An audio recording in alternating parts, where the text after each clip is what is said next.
Woodward Sports? Love wearing clothes? Then you should be wearing Woodward Sports clothes. Check out our full line of merch at woodwardsports.com. Just click on Shop. We have all your favorite designs, like Dan Campbell kneecaps, Woodward Golf, and of course, our own logoed out merchandise. Men, women, infants, kids all love Woodward Sports. Impress your friends. Impress your boss. Impress your dog. Buy Woodward Sports merch today.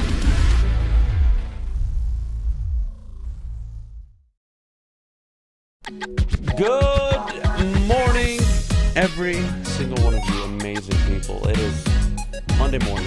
Adham, Beydoun, Jeff, Iafrate, Gabrielle D. Phillips, and of course we have, returning from New York, by the way, we have Flannel Sam in the building. JV, of course. It's going to be a fun show today. Look, it was an interesting weekend in sports, and if you want to show Flannel Sam, show him. Show him. What happened, Sam? Keep flexing. You're fine.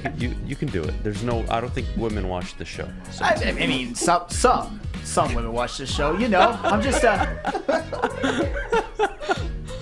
just celebrating the Lakers vanquishing the Golden State Warriors. You know, guys, I like watching Steph Curry lose at such a diabolical level. I'll admit it's unhealthy, but it makes me so happy. If somehow, some way that Steph Curry could get the punishment that Michael Jordan would have got in Space Jam, where he was chained up playing the Monstars and Moron Mountain all day, and you'll always lose. That would be my one wish. Okay, Who hurt you? all right. Who hurt you? Jeff, this is what people like you Those are to opinions me. do not reflect others. Like No. No, because you rode with him, you're gonna die with him. no, not with the Steph take. It's not about watching Steph lose, but it is about watching LeBron James not only lead his team in minutes, by the way, 43 minutes, missed 4 shots, a smooth 39-9 at 38 I've never years old. seen grown men suck off another grown 38 man in years my old. life. I mean, enlighten Rise me. and shine. Maybe I've just forgotten, but enlighten me. What were some of the other superstars, some of the all-time players doing at 38 years old? They were playing golf. Okay. It's crazy. And again, for the Lakers to go out and smack How the Warriors hard were you guys in this 6 weekend? games. I guess that's a fair question. Which I did call. I called 6 games on this show from the very beginning. And I know we went back and forth about it. Now, can the Lakers beat the Nuggets? That's another challenge. We'll get to that. And that's another challenge, but kudos to LeBron James. Tomorrow's NBA draft lottery, by the way. Exciting times. You know what? I am... How do I say this? I like chaos. Oh, yeah. And I'm just going to be sitting back in my house watching the NBA draft lottery unfold. We'll be live on Woodward Sports. Full draft coverage. It's going to be a blast. But I am that guy when it comes to... I kind of want to see the Pistons fall to 5 just to see what happens. Look, I would love for them to get the number 1 pick. But I'm just saying, if they fell to 5, the chaos that would ensue, Pistons Twitter would go fucking crazy.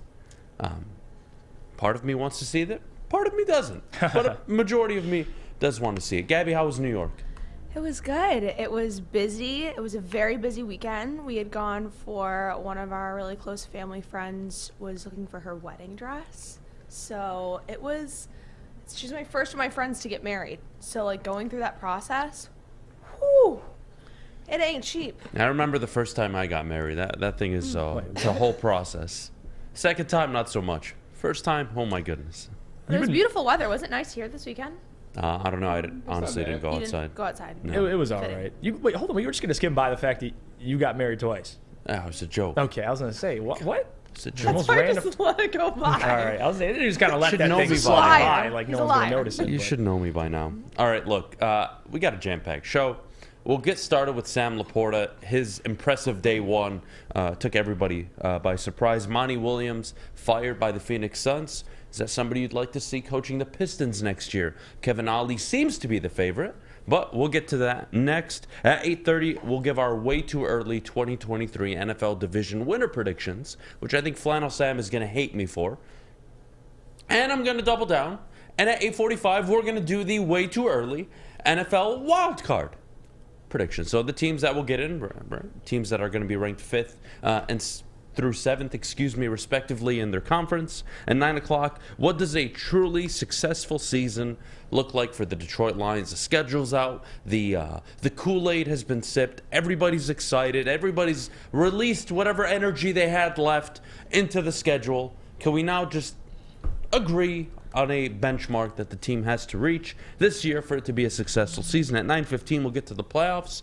Flannel Sam and Jeff are going to talk about LeBron. So if you want to mute the show at 9:15, be my guest. And then at 9:30, we got to get back to the coaching carousel. But we'll start with Sam LaPorta. He said, quote, "The coaches demanded a lot," which I always like to hear. But he put on a show day one.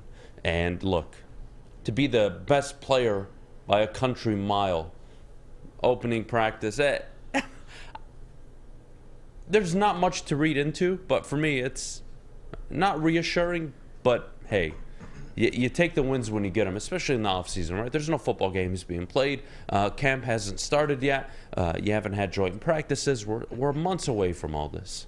But I'll take those little nuggets every once in a while, especially for a guy that you hope, if he's 10% better than TJ Hawkinson, if he's 10% better, you have a pretty damn good tight end on your hands, Jeff. Yeah, you could tell, excuse me, the quickness. You watch the videos, too, the Lions put out. Sam LaPorta, not only route running, but just pure quickness. I know we talked about this, too, in looking at him in Iowa. For as bad of an offense as Iowa had, Sam LaPorta was cooking. And you got to see him now, on an NFL, at least a practice field, and he looked damn quick. That's why I'm so excited for Ben Johnson to utilize Sam LaPorta, because he's not just a tight end. You could line him up anywhere. He was utilizing the slot at Iowa, and I think Ben's going to have a lot of different ways to be able to use him. He was definitely one of the guys that impressed. At least all the stuff I've been reading, watching about Sam LaPorta. Jared Goff is going to love Sam LaPorta. He walks in immediately as your best tight end. I think James Mitchell, there's things you like about him, but in terms of all-around tight end, I mean, maybe blocking you can give to some of the other guys, but as a pure receiving threat, he's your best pass-catching tight end you have right now currently. And his route running, I think for a tight end, it has to be at least why they drew interest to Sam LaPorta. Because if you watch him, even at Iowa, supreme route running for a tight end. So, again, it makes sense. He's a Dan Campbell guy, at least mentally, but on the field, he can produce, Sam. And he's going to be one of the big weapons this year, at least for Jared Goff, one of his safety blankets. I believe that. Yeah, the thing about Sam LaPorta, he's kind of made for a practice like this. The thing that was appealing about him versus, say, a Michael Mayer was Sam LaPorta's athleticism score, his measurables were off the charts. And in a practice, he is going to look phenomenal. And the only thing I think that kept him from being more productive in college was the fact that Spencer Petras was his quarterback and he was in that putrid Iowa offense. So it was great to see him show out. He, like Jeff said, he is definitely going to step in day one and be the best tight end on the team. And maybe with a guy like Sam LaPorta, he might take the tight end one position, and they might have one guy that makes him have more of a tight end oriented offense, because we all know what Sam LaPorta can do after the catch. It's very impressive. He runs a faster 40 than Amon-Ra St. Brown. So I'm looking forward to what Ben Johnson can do with him in this system. I'm sure he can scheme him open. Yeah. I'm sure he can scheme a couple of plays open, like that Brock Wright game-winning touchdown. And we're going to see Sam LaPorta run with the football, and it is going to be glorious. So it was great to see him really show out in practice. I think that is a big deal. It's not nothing. All signs will point in the right direction, but for me, when they took Gibbs, LaPorta, the first thing I thought of was, man, this is Ben Johnson's last year. Yeah. They're going all in. Yeah. And this looks like an offense that's going to be top 7 at worst. I mean, how far down could they go depending on how up and ahead they are in games, right? Right. Are they going to average 33 points a game this year? I don't know about that, but they'll probably be super close to 30. Are they going to run the ball probably more with David Montgomery, given you expect them, since they're favored in 12 of their 17 games, to be ahead, and they're going to be controlling? Yeah, you like to think so. Right. So this is a top 10 offense at worst. Sam LaPorta, a weapon. Jahmyr Gibbs, going to be a weapon. Amon-Ra St. Brown, Josh Reynolds, Khalif Raymond. We know the relationship they have with Jared Goff. Jameson Williams, when he returns after his suspension, you hope, is going to really just take this offense to a whole new level. Right. Then he added Montgomery, obviously, in free agency. You have one of the better offensive lines in football. These are cool things to hear. Mm-hmm. They're cool things to hear. To me, he just needs to learn the playbook. That's it. I think the sooner he masters the playbook, the sooner he can take more reps from Brock Wright. I think Brock Wright is probably going to be tight end 1 up until Sam LaPorta shows, I would say, full competency within the playbook, and he understands his job, his role, run blocking, and of course on the receiving end. And I think that'll be quicker than people think. I think Sam LaPorta pretty much day one. I know maybe he won't start immediately, but as a weapon without JMO the first 6 games, I think you're really, especially Ben and Jared, they're going to fall in love with Sam LaPorta. And you see a similar theme too. Sam LaPorta, Jahmyr Gibbs, even, I mean, the guys they brought in, pass catchers, Amon-Ra St. Brown, who they currently have, guys that can not only are great at running routes. I mean, Jahmyr Gibbs, the one thing that also drew Ben Johnson and Dan Campbell and Brad Holmes is when they talk to him, his IQ, and not just running the football, but what he can do also in the receiving side of things. They all had, led their team in receptions. Jahmyr Gibbs did. Sam LaPorta did. So you talk about him having a faster 40 than Amon-Ra St. Brown, which, take it with what you want. The route running is there with all these guys, and it's a common theme amongst them all. So regardless, if you talk about 2 rookies that'll make the most impact day one, it's got to be the 2 offensive rookies, to me at least. Sam LaPorta and Jahmyr Gibbs. I think Jack Campbell is in there too, but, I mean, in terms of guys they're going to have to lean on immediately offensively, it's those 2. No question about it, especially in the passing game. In his interview originally, when he had just gotten selected, he talked about the fact that they had him rewrite the routes down to test his ability to throw it back at them. So I think in terms of him fitting into it and him making progress really quickly and picking up what they're doing, that is not even a worry for me. I don't think that would be the thing that holds him back from starting day one. Yeah, if you guys ever want to double down on exactly what Gabby said, go listen to Mike Martz talk about this Lions offense and the rookies they got. If you want to sip more Kool-Aid, feel free to check out Mike Martz on the 33rd team. But look, before we go to break, I think we all have to acknowledge Flannel Sam is in a cutoff flannel, of course, flexing off his biceps. And then we have Jeff with a new tattoo. And the tattoo, if you don't mind me saying, unless you want to, be my guest. No, I mean, I can deliver. I wasn't going to bring it Are up, you but sure? now we're bringing it up. I think we should. Okay. Can we see Jeff's tattoo, please, JB, if you don't mind? Jeff, show off to the public what you did this weekend. See, okay. Go ahead. And before you even twist this, I was sober when I did this. So don't even try it. Well, Jeff was out drinking and he got a tattoo. No, I got a tattoo. Here we go. There you something go. Small. Look at this guy. It's in Italian. The Italian John Morant coming soon, everybody. Listen, Something small. I wouldn't necessarily say it was small. Yeah. Okay. Well, before Adam throws in there, he's the Italian John Morant. I'm excited for him. No, I'm not the Italian John Morant. If you're not following Jeff on Instagram yet, well, you better be, because he'll be in his car bumping to music, showing off his Glock. No. By the way, shame on John Morant. All right. Fool me once, shame on you. Fool me twice, shame on me. All right. Screw you, John Morant. What does the tattoo say? Can you remind everybody? Why? Why do I got? Why are we having? Because this was you not, signed up for this. No, I did not sign up for this. Anything you do is all right. Worthy material on the show. It means it says Veni Vidi Vici. It means I came, I saw, I conquered in Latin, which such an Italian Latin now is essentially Italian. There's a quote by Julius Caesar when he pretty much leveled Turkey, and then after that he said that quote. So leveling the which Middle I knew East. you'd like. What else is new? So there you go. I love it. Now move on. All right, enough of the tattoo talk. All right, yeah. Well, it's another Monday now. I didn't get any tattoos in New York, by the way. Good for you.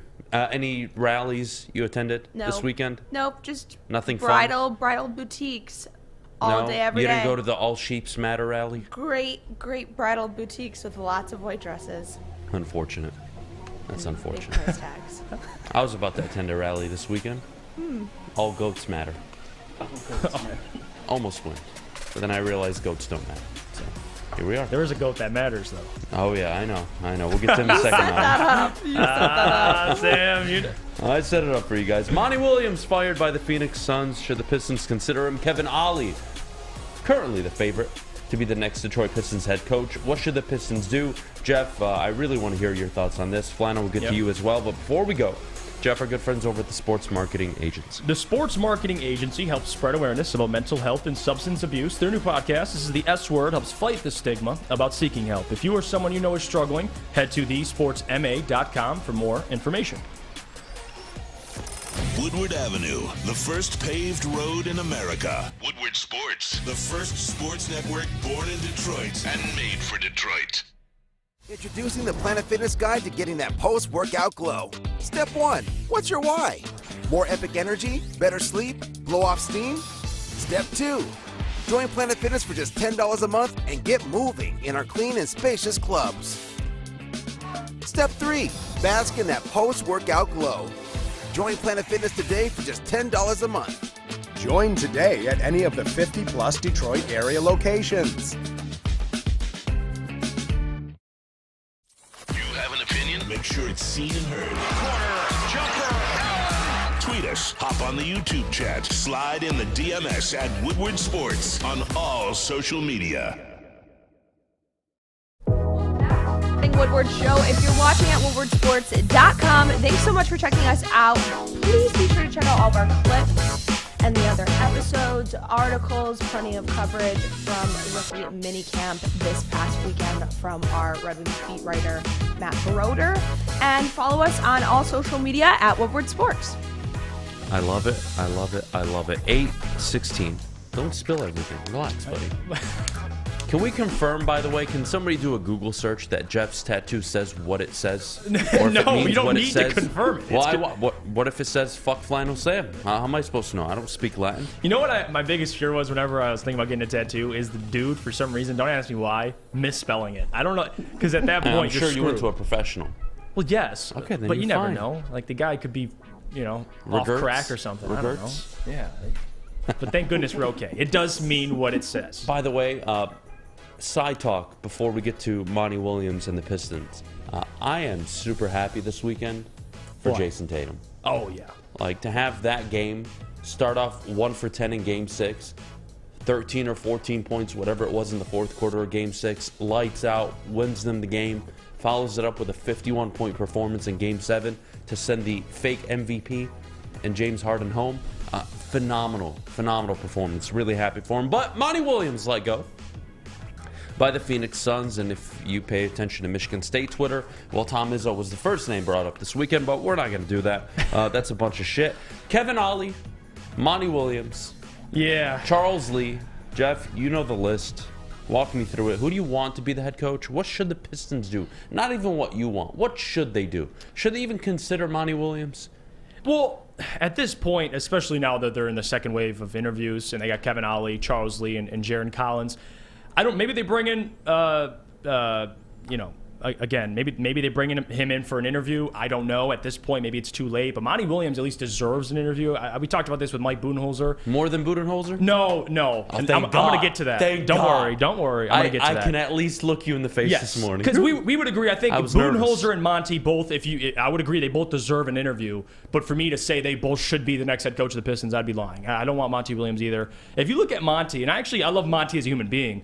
But you go back to he had two tenures. One obviously with the New Orleans Hornets, actually, and then with the New Orleans Pelicans. Yep. And then he coached the Phoenix Suns. Both those stints, I mean, even his stint with the Hornets and Pelicans, he was basically around a 40-ish% winning percentage with the Pelicans and Hornets. So really what made him, coach of the year and gave him the recognition was with Phoenix. And taking them to the NBA Finals, them losing, obviously. But even after that, I mean, they had the first season, he was under 500. The next season, 51-21, and they make the Finals. The next season, 64-18, and then they get blown out on home court against the Mavericks. If you guys remember that game, they didn't even show up. Lost by like 30. And then the following season, they get KD and they go 45-37. That was midway through the season.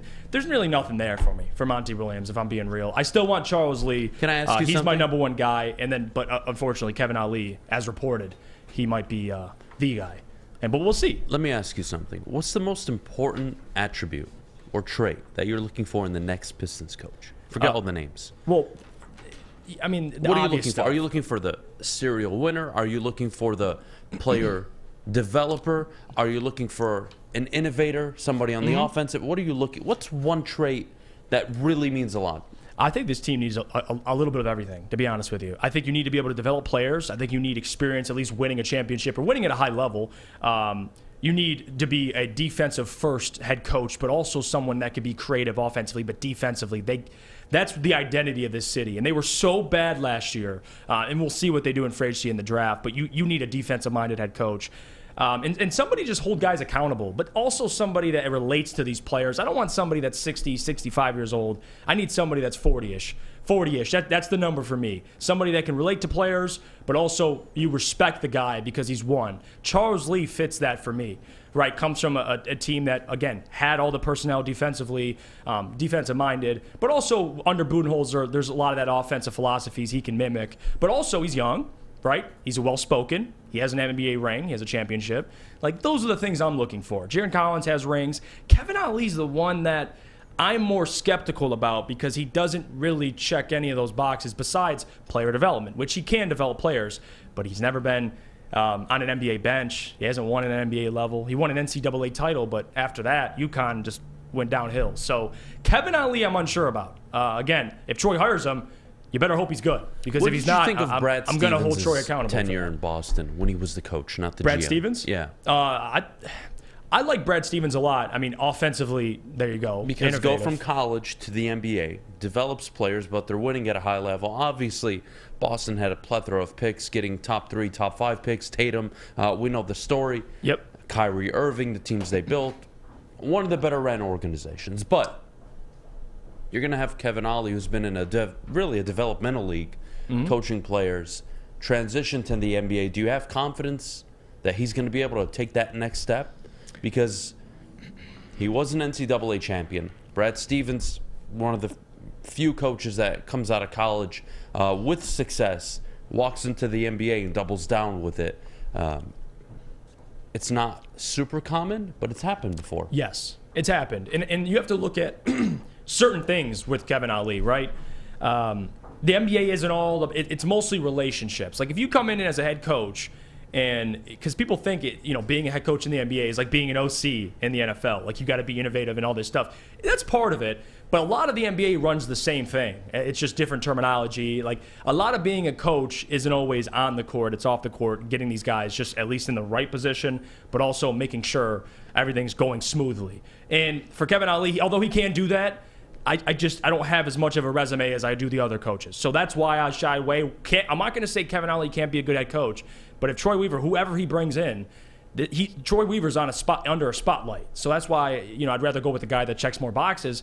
But if he feels like Kevin Ali crushed the interview and he's the right head coach for this team, I'm going to trust it until proven otherwise. And if he's not, I cannot wait to come on this show. That's bullshit. No, because I keep saying this is the second most important decision in Troy's tenure. Just because I love and respect Troy, I'm not going to let him off the hook. Well, thank you. Because of Kevin Ali. Well, that's the bullshit part. And, right. Let me explain a little bit.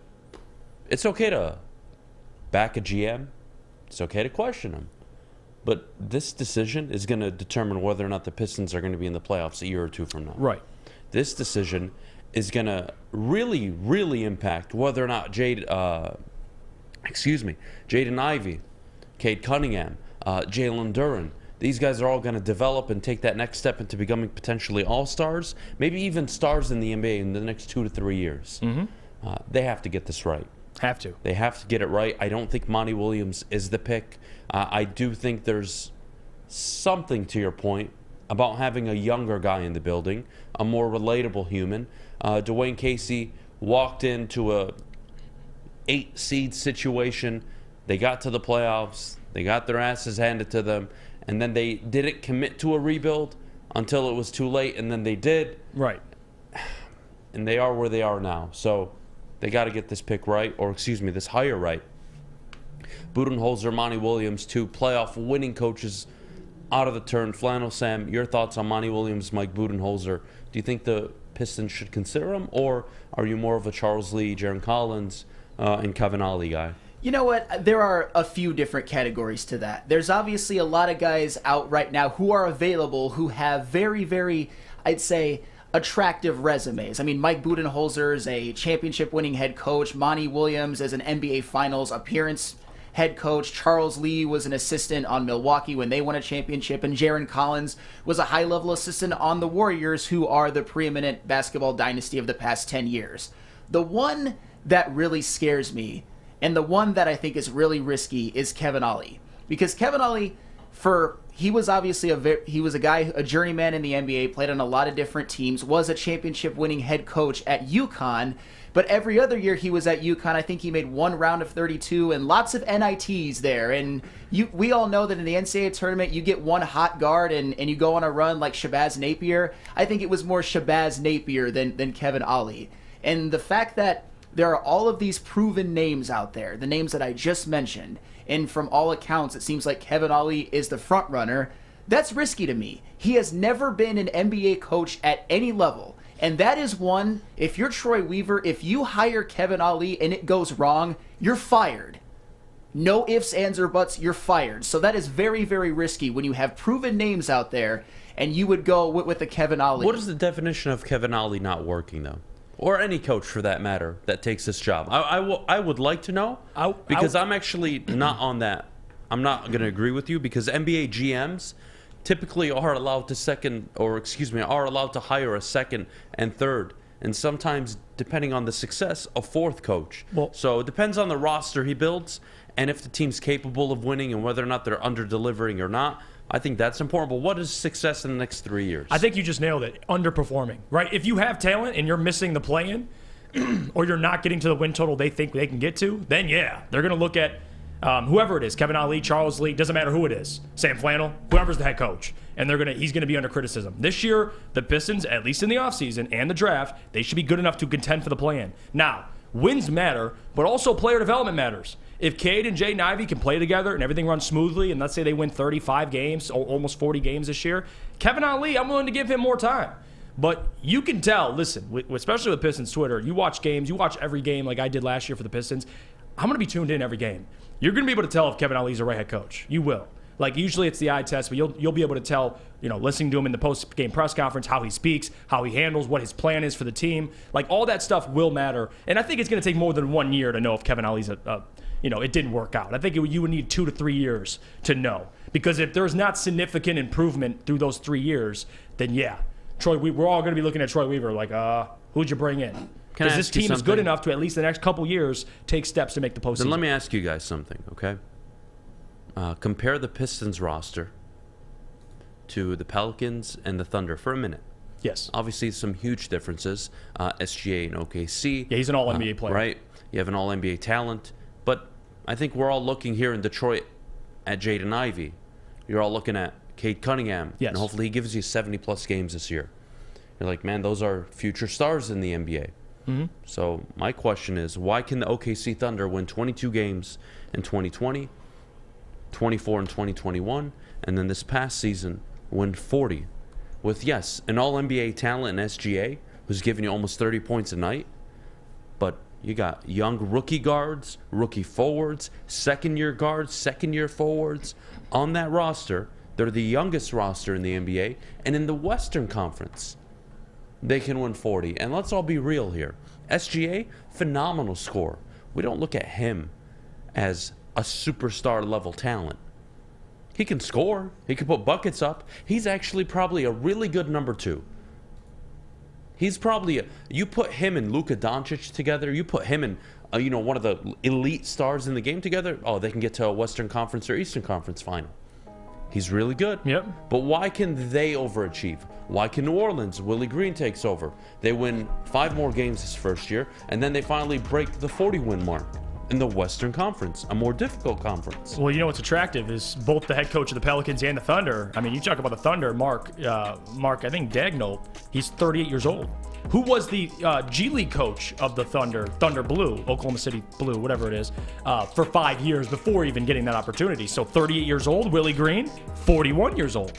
So a part of that is the age demographic, but they're both good head coaches. So that's also what it comes down to. So then is it crazy for me, Flannel and Jeff, to say that whoever you hire this year, I should expect 30 to 32 wins? And that I'm not crazy that in his second tenure or second year as a head coach, that this should be a 40-win team at worst.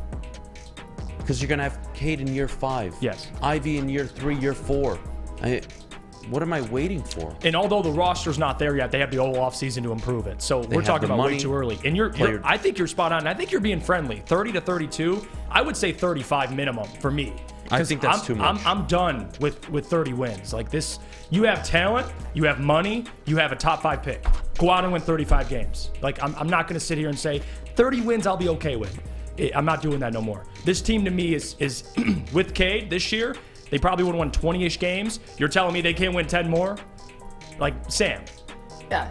And like you said, Adam, about 30 or 32 the first year, I would be okay with that and take that leap into maybe being in the play in the second year. And those are the expectations I'm talking about. If the next head coach doesn't hit, maybe there are some questions. And to me, the Kevin Ollie thing is that he is the most unproven out of all of them. He's the one that you think maybe just killed his interviews or something like that. And Troy Weaver and Tom Gorris are thinking, we know something that everybody else doesn't know. That's why Kevin Ollie is risky. And I think he would get the least amount of leash out of all the others that are available. There's a lot of proven guys out there. And we didn't even talk about Ime Udoka, who the Pistons just basically thumbed their nose at.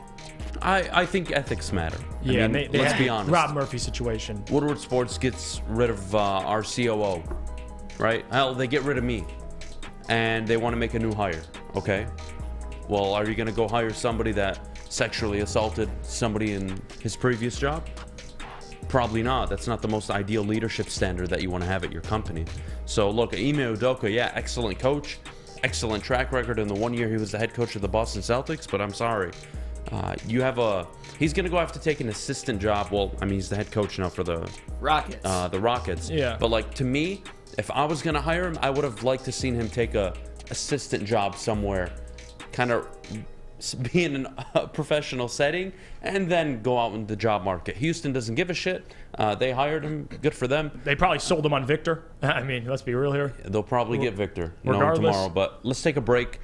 When we get back, we'll give our way too early division winners around the NFL and where the Lions are. I want to go around the room for the NFC North. I think we're going to agree, but I don't think we're going to agree on the teams that are going to compete in the North. I think me and Jeff are going to really disagree here. Yeah. So we'll take a break. When we get back, we got some football talk coming up. But before we go, I got to tell you about my good friends over at Lady Jane's Haircuts for Men. Open 10-8, 7 days a week, walk in anytime. No appointment necessary. They're amazing stylists.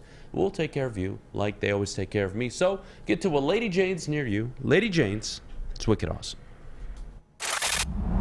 Love Woodward Sports? Love wearing clothes? Then you should be wearing Woodward Sports clothes. Check out our full line of merch at woodwardsports.com. Just click on shop. We have all your favorite designs, like Dan Campbell kneecaps, Woodward golf, and of course, our own logoed out merchandise. Men, women, infants, kids, all love Woodward Sports. Impress your friends. Impress your boss. Impress your dog. Buy Woodward Sports merch today. The sports marketing agency would not be who we are without great community partners like Higuera Health and Carol Zaniga. It's an awesome opportunity to partner with your organization. Higuera Health is a comprehensive behavioral health organization. We serve children through older adults with mental health, substance use, and developmental disabilities across Western Wayne counties, and really excited to now be in downriver communities as well. Give us a call at 734-458-4601. We are the network for Detroit by Detroiters. Welcome to the Woodward Sports Network. Welcome back to the Morning Woodward Show at woodwardsports.com. If you're checking out the website, please be sure to look at all the other tabs with articles and merchandise, everything that you can need from show clips to breaking news. If you're watching at YouTube, like and subscribe. And if you're listening wherever you listen to your podcast, download and leave a 5-star review. All right, we're back here on the Morning Woodward Show live, woodwardsports.com. All right, guys, here's what I want to do. I want to go through each NFL division that we have, and I want you guys to pick a winner. And we're going to save the NFC North, I think, for last. Let's do it. I think we should save it for last. So we'll start in the AFC. We'll start in the AFC East. All right, we'll go in order. Jeff, you can go first. Who's winning the AFC East this year? Is anybody going to be able to take down Buffalo?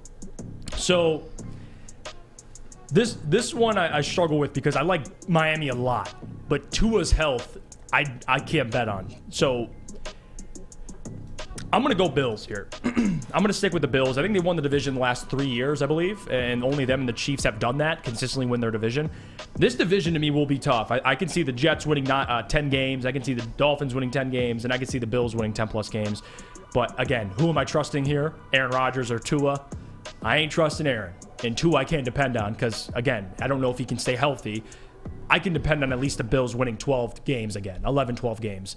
Again, you look at their roster, similar roster, I still have faith they can win their division once again. Even though it's a stacked division, I'm going to go with the Bills here. I think they'll slightly win it this year. They were 13-3 last year. And you know what? I got to see it. You got to show me that Tua can stay healthy. There you go. You got to show me that Aaron Rodgers in New York is going to work. So I have a tough time picking against the Buffalo Bills. I think they'll go 12-5 this year, and they'll win the division again. I think the Packers will probably be a close second with Miami, depending on Tua's health. I think both of those two teams are capable of winning 10-9 games, but I don't see them competing with Buffalo for the division. Yeah. I just don't. Let's go to the AFC North. Cincinnati, last year's division winner. Jeff, Lamar Jackson, Odell Beckham. They drafted a wide receiver. Now's the time for all you Lamar Jackson people to stand up and plant your flag in the ground and tell me who's going to win the AFC North. Oh, that sounds great. Give me the Bengals to win the AFC North once again. Listen, the Bengals are for real. Joe Burrow is that dude. And you look at what they did, added Dalton Kincaid. I like the Bengals a lot still. I know the Ravens, they re-signed Lamar, which kudos to them. I think they could still be second in this division. Again, Deshaun Watson and the Browns. If Deshaun can return back to Houston Texans, Deshaun, I think they could be dangerous. But again, we saw what he looked like last year, Sam. It wasn't that impressive. So give me the Bengals. I think they win this division. And they won it last year, 12-4. I think they can win it again, 11-6, 12-4 once again. I do believe this is a hard division for me to call, actually. Like, I really struggled with this one. Cincinnati, I'm going to have barely winning the division at 11-6. I think I had a really hard time giving them 11 wins. I think more 10-7 is probably the realistic number. I got the Steelers in second place. I think I think Mike Tomlin, they're going to be 10. They're going to be a 10-win team this year. Okay. And it wouldn't shock me one bit. I got the Ravens at 9-8, and then the Browns at 7-10. Oh, again. Excuse me. The Bengals did not get Dalton Kincaid. They got Miles Murphy. That's what I meant. Excuse me. So that's why I have winning the North, okay? Bengals, but barely, man. It's such a tough division. You got to play the Ravens twice, the Steelers twice. And look, the Browns are no pushover. If Deshaun Watson returns to his elite level in Houston, what do I do with this division? They're all capable of having a winning record. That's a tough division for me to call. AFC South, I think we're going to agree easily on this one. It's got to be the Jacksonville Jaguars, no? Yeah, I'm going with the Jags here. I think they have a chance to get the best seed in the AFC, by the way. They do. They're very friendly schedule. They got 6 layups, Titans twice, Colts twice, Texans twice. You're facing 2 rookie quarterbacks in those 4 games. Adam, and then you're going against Tennessee, who might be starting a rookie quarterback. I was just going to say, you could have 3 rookies in that division. So give me the Jags. They got Trevor Lawrence. I think they win that division. All right, the AFC West. Anybody dethroning the Chiefs, Jeff? Sean Payton in Denver? It'd be nice. It'd be nice to talk here. And we did this last year. I ain't doing it again. Give me the Chiefs. They're winning that division. I think second place, though, could be the Broncos. I really do. I think Sean Payton effect, people are talking about Russell Wilson last year and kind of hanging on that. I think Sean Payton could come out this year and get 10 wins. I believe that. And I think the Chargers will be in competition, but give me the Chiefs. They won 14 games. Even if they win 12, they're going to take home this division. Well, they're not winning 14 games this year. No, they won't. They had one of the better defenses in the NFL, surprisingly, last year, while starting a ton of rookies. True. That didn't seem to bother them. I think it'll catch up to them a little bit this year. It's still Mahomes and Reed. Tough to pick against them. I'm going to go with them winning the division at 12-5. I don't think they win 14 games. And I think just behind them, Denver. 11-win season. You think Denver too? 11 wins year one. Wouldn't shock me one bit. Sean Payton, he's going to have a top 5 defense. I think he'll get that offense to the upper half of the league. They're going to be just fine in Denver. Let's go over to the NFC. Just to recap, by the way, you've got the Bills, you've got the Bengals, the Jags, and the Chiefs. I've got the Bills, the Bengals closely, the Jags, and the Chiefs as well. Tough to pick them, or not pick them, I should say. Let's go to the NFC. We'll start in the East. Philly last year. Are the Cowboys coming after them? The Commanders? No. Are you sure? Yeah, no. Okay. And I know how you feel about the Eagles because you think they'll take a step back. And I think they will take a step back, meaning 14-3 to 12-5. How about that step back? I don't think it's going to be a 10-win team. I think the Eagles are still really good. They lost some veterans, which is concerning because a lot of this depends on how Nakobe Dean looks, Jordan Love, Jalen Carter, like how these guys play. And we don't really know the value of losing C.J. Gardner-Johnson yet. It could be significant. But again, offensively, they're still a unit. And they got DeAndre. We'll see if he can stay healthy. But I'd like the Eagles to at least still win this division. I think they can win it at about 12 wins. The Cowboys won 12 last year. Now you got Mike McCarthy calling plays. And they did get Brandon Cooks. They did get better. They got Stephon Gilmore. But still, I'm going to go with the Eagles here. I think they take this division by 1 win. I can see them winning at 12 and 5. It wouldn't shock me one bit if the Eagles are a 10-7, 11-6 football team. It wouldn't shock me one bit. The problem is I just don't like Mike McCarthy, so it's hard for me to pick them and trust them. In Dallas, Brian Daboll, I mean, New York was given a brutal schedule. I'm not sure how the hell they're supposed to compensate. I know they had a winning season last year. I think New York has a losing season this year. I don't think they got significantly better. Yeah. They paid the quarterback. Yeah, they re-signed a few players, but New York didn't improve enough to me. Could they compete for a wild card spot? Maybe. Maybe, just maybe, but I'm not a fan. And then you have Washington, who won 8 games last year, and I'm still scratching my head. They got Sam Howell this year. A lot of people are high on Sam Howell in Washington, so we'll see how that plays out. But you got to go by default with Philly here. Yeah. Tough to pick against them. Let's go to the NFC South. You got a rookie in Bryce Young taking over for Carolina, Derek Carr in New Orleans. The Atlanta Falcons got a lot better on defense. And then you have the Tampa Bay Buccaneers, who are going to be in NFL purgatory probably for the next 3 years. Jeff, who wins the division? This division is tricky because I think 8 wins could win this division again, 8-9 wins. Because the Saints, to me, are the one that you have to sit there and kind of wonder about, because the Saints could win 10 games, and I could see them winning 9 games again. I don't know, especially with Dennis Allen. I'm not sold on him. I'm going to go out on a limb here. You know what? Give me the Panthers. I think the Panthers win this division with 9 wins. And I know, call me crazy all you want. You can go with Derek Carr and the Saints. I'm going to go with Bryce Young and the Panthers. Frank Reich, they got a stacked staff. They got a top defense. They got weapons. They just signed Miles Sanders. They got a decent O-line. If Bryce Young is who we think he is, I think they can get him to 8-9 wins, and I think that's enough to win this division. If they win 7 games this year, I'd be impressed. Yeah, give me the Panthers. Yeah, I don't see it. Give me the Saints. Saints win this division, I think, pretty easily. The Falcons, I think, will finish in second closely, and the Panthers will be in third, and then dead last will be the Buccaneers. Who do you think second? Atlanta. I think Atlanta offensively is going to cause problems. Their defense has always been pretty underrated. They added Jesse Bates. I like Atlanta to finish second in the division. I'm going to give the leg up to the Saints because of the proven defense, and they added Derek Carr, which he's going to be the best quarterback year 1 in that division. We'll go to the NFC West. The Niners. Anybody dethroning the Niners? Because I don't think so, even if I'm playing quarterback for them. Yeah, this division, I think, is Seattle's a sleeper here. They won 9 games, and they got better. So if Geno can have a year like he had last year, I think they can win 10 games at least. I do. I like Seattle, but the 49ers, even with the quarterback situation, we don't know who's starting yet. You know, Brock Purdy's still out. If he's back and he's healthy, this is the Niners' division to lose. I think they win this division easily at 12, 13 wins. Easily they win the division, and I think the Seahawks are maybe a game better this year, maybe 2. But 10-7, look, they got to play the Niners twice. I think the Rams, best case scenario for the Rams, they're maybe a wild card contender, but nothing more than that. And look, the Cardinals, I'm not sure what to think of the Cardinals right now. I just don't like the project at all. I don't like the coach, but hey, we'll move on. And then the fun part, the NFC North. I want your standings and record. Yeah, you don't have to give me a record, but give me the standings this year, you think. Because I know you're higher than me than the Vikings. Yeah. So if you want me to start, I can. You go first. Lions win the division at 11-6. Second place, I'm going to give the nod to the Bears, who I think will finish 9-8. I think the Packers will finish 7-10, and the Vikings will go 5-12, last place in the division. Interesting. I have the Lions winning the division at 11-6. We went through this last week. Give me the Vikings number 2 in the division, 9-8. I think they win 9 games. They're second. Maybe they make the wild card. And I'll take the Packers to go 6-11, and then give me the Bears at 5-12. There you go. Both are like standing true with what you said last week, though. Man, I'm rolling with it. All right, Flannel Sam, what do you think of 1, our division winners across the league, and 2, of course, the NFC North and the Lions? Well, the one division winner that I disagree with both of you guys is I have the Jets winning the AFC East, for the record. I'm higher on the Aaron Rodgers experience with all that talent. Guys like Garrett Wilson, Sauce Gardner, Breece Hall, CJ Mosley, Quinnen Williams. I think that'll be enough for them to carry the division. As far as NFC North, that's tough. I think the Bears have a chance to be very, very good with the additions they made at wide receiver, linebacker. They already have good safety, some upgrades on the offensive line. Their defensive line is still suspect.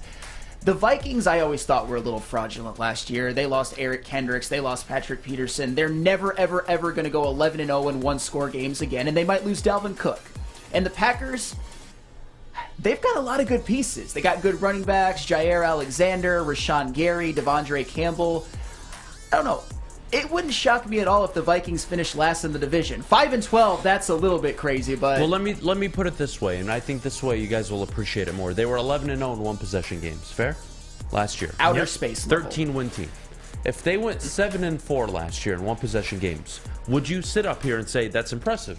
Because it is to me. Mm-hmm. To win 7 out of your 11 one-possession games, to me, is impressive. Of course. That's hard to do.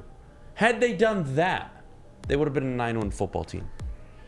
And that's really more of what they were. They were not a 13-win football team. I agree with that. So to me, I'm taking them from 9 to 5 wins. They didn't get any better on defense. Yeah, they hired Brian Flores. Nope. And by default, that defense will be better. I don't care. Hey, remember, they also just lost Zadarius Smith to a trade to the Browns. 10-sack guy. Gone. He is, and they added Marcus Davenport, who was hurt last year, but typically 9-sack guy. He's not terrible. They added Davenport. They added Byron Murphy from Arizona. They added some guys. And I'm not saying these are splashes, but you can't say they didn't sit there and didn't address their defense at all. They added something. And Brian Flores, I think by default, Brian makes your defense better. Would you agree? If you drop Brian on a defense, would you agree that by default, Brian's talented enough to make that defense better? Sure. I'll give you that. So even if they're better, offensively, I think Jordan Addison's better than Adam Thielen. Would we agree there? Do you think Adam Thielen's better than Jordan Addison? He's a more complete route runner, yeah. Well, I'll take Jordan Addison right now. Feel free. Than 34-year-old Adam Thielen. I'll take Jordan Addison. You said you'll take Jordan Addison. So we agree. So they have TJ, Justin Jefferson, Dalvin Cook. We'll see. They might have to cut Dalvin. But overall, that team looks like an 8 to 9 win team to me. I mean, it is. Say what you want about Kirk. He's still going to put up numbers. I don't think they're going to win 5. That's a little 5 crazy. is like, maybe if Kirk blows his knee out. Maybe they win. If they start Jaron Hall out of BYU. We'll talk about this in January of next year. You guys will be like, man, Adam, what did you see that we did? And I'll be like, you know what, guys? Honestly, I'm a fucking idiot. I'm just a fucking idiot who talks about sports. I can't wait to revisit this. We'll take a break. When we get back, which teams, we've picked our division winners, which teams are going to slide in the wild card? Jeff, I want to know where the Ravens finish on the AFC side, and I want to know if you have anybody in the North making the wild card. We'll get to that next, but before we go, Jeff, our good friends over at Swiss Insurance. Let me tell you about them, guys. Like the draft picks that Brad Holmes made for you? Well, I got a suggestion for you. Take control of your insurance options, just like Brad Holmes did for the Detroit Lions. Draft a company that'll give you the most cost-effective plan and protect you like the best offensive line in the league. Email Swiss Insurance today, mark@swissins.com, or go to www.swissins.com for more information. Woodward Avenue, the first paved road in America. Woodward Sports, the first sports network born in Detroit and made for Detroit. It's a great day to get some Centron in your life. Okay. There it is. Centron, here we go. Gotta grab the cranberry. Oh wait, it's 2 for $4. Gotta double up with the classic as well. Centron World, baby. Centron, available at select Krogers, and if you want to know how, go to @CentronWorld.com. You get dope like me. You know what? Why wait?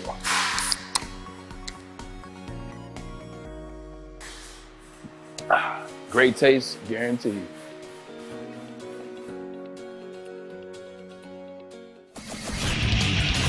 Get a shot up. This is for the win.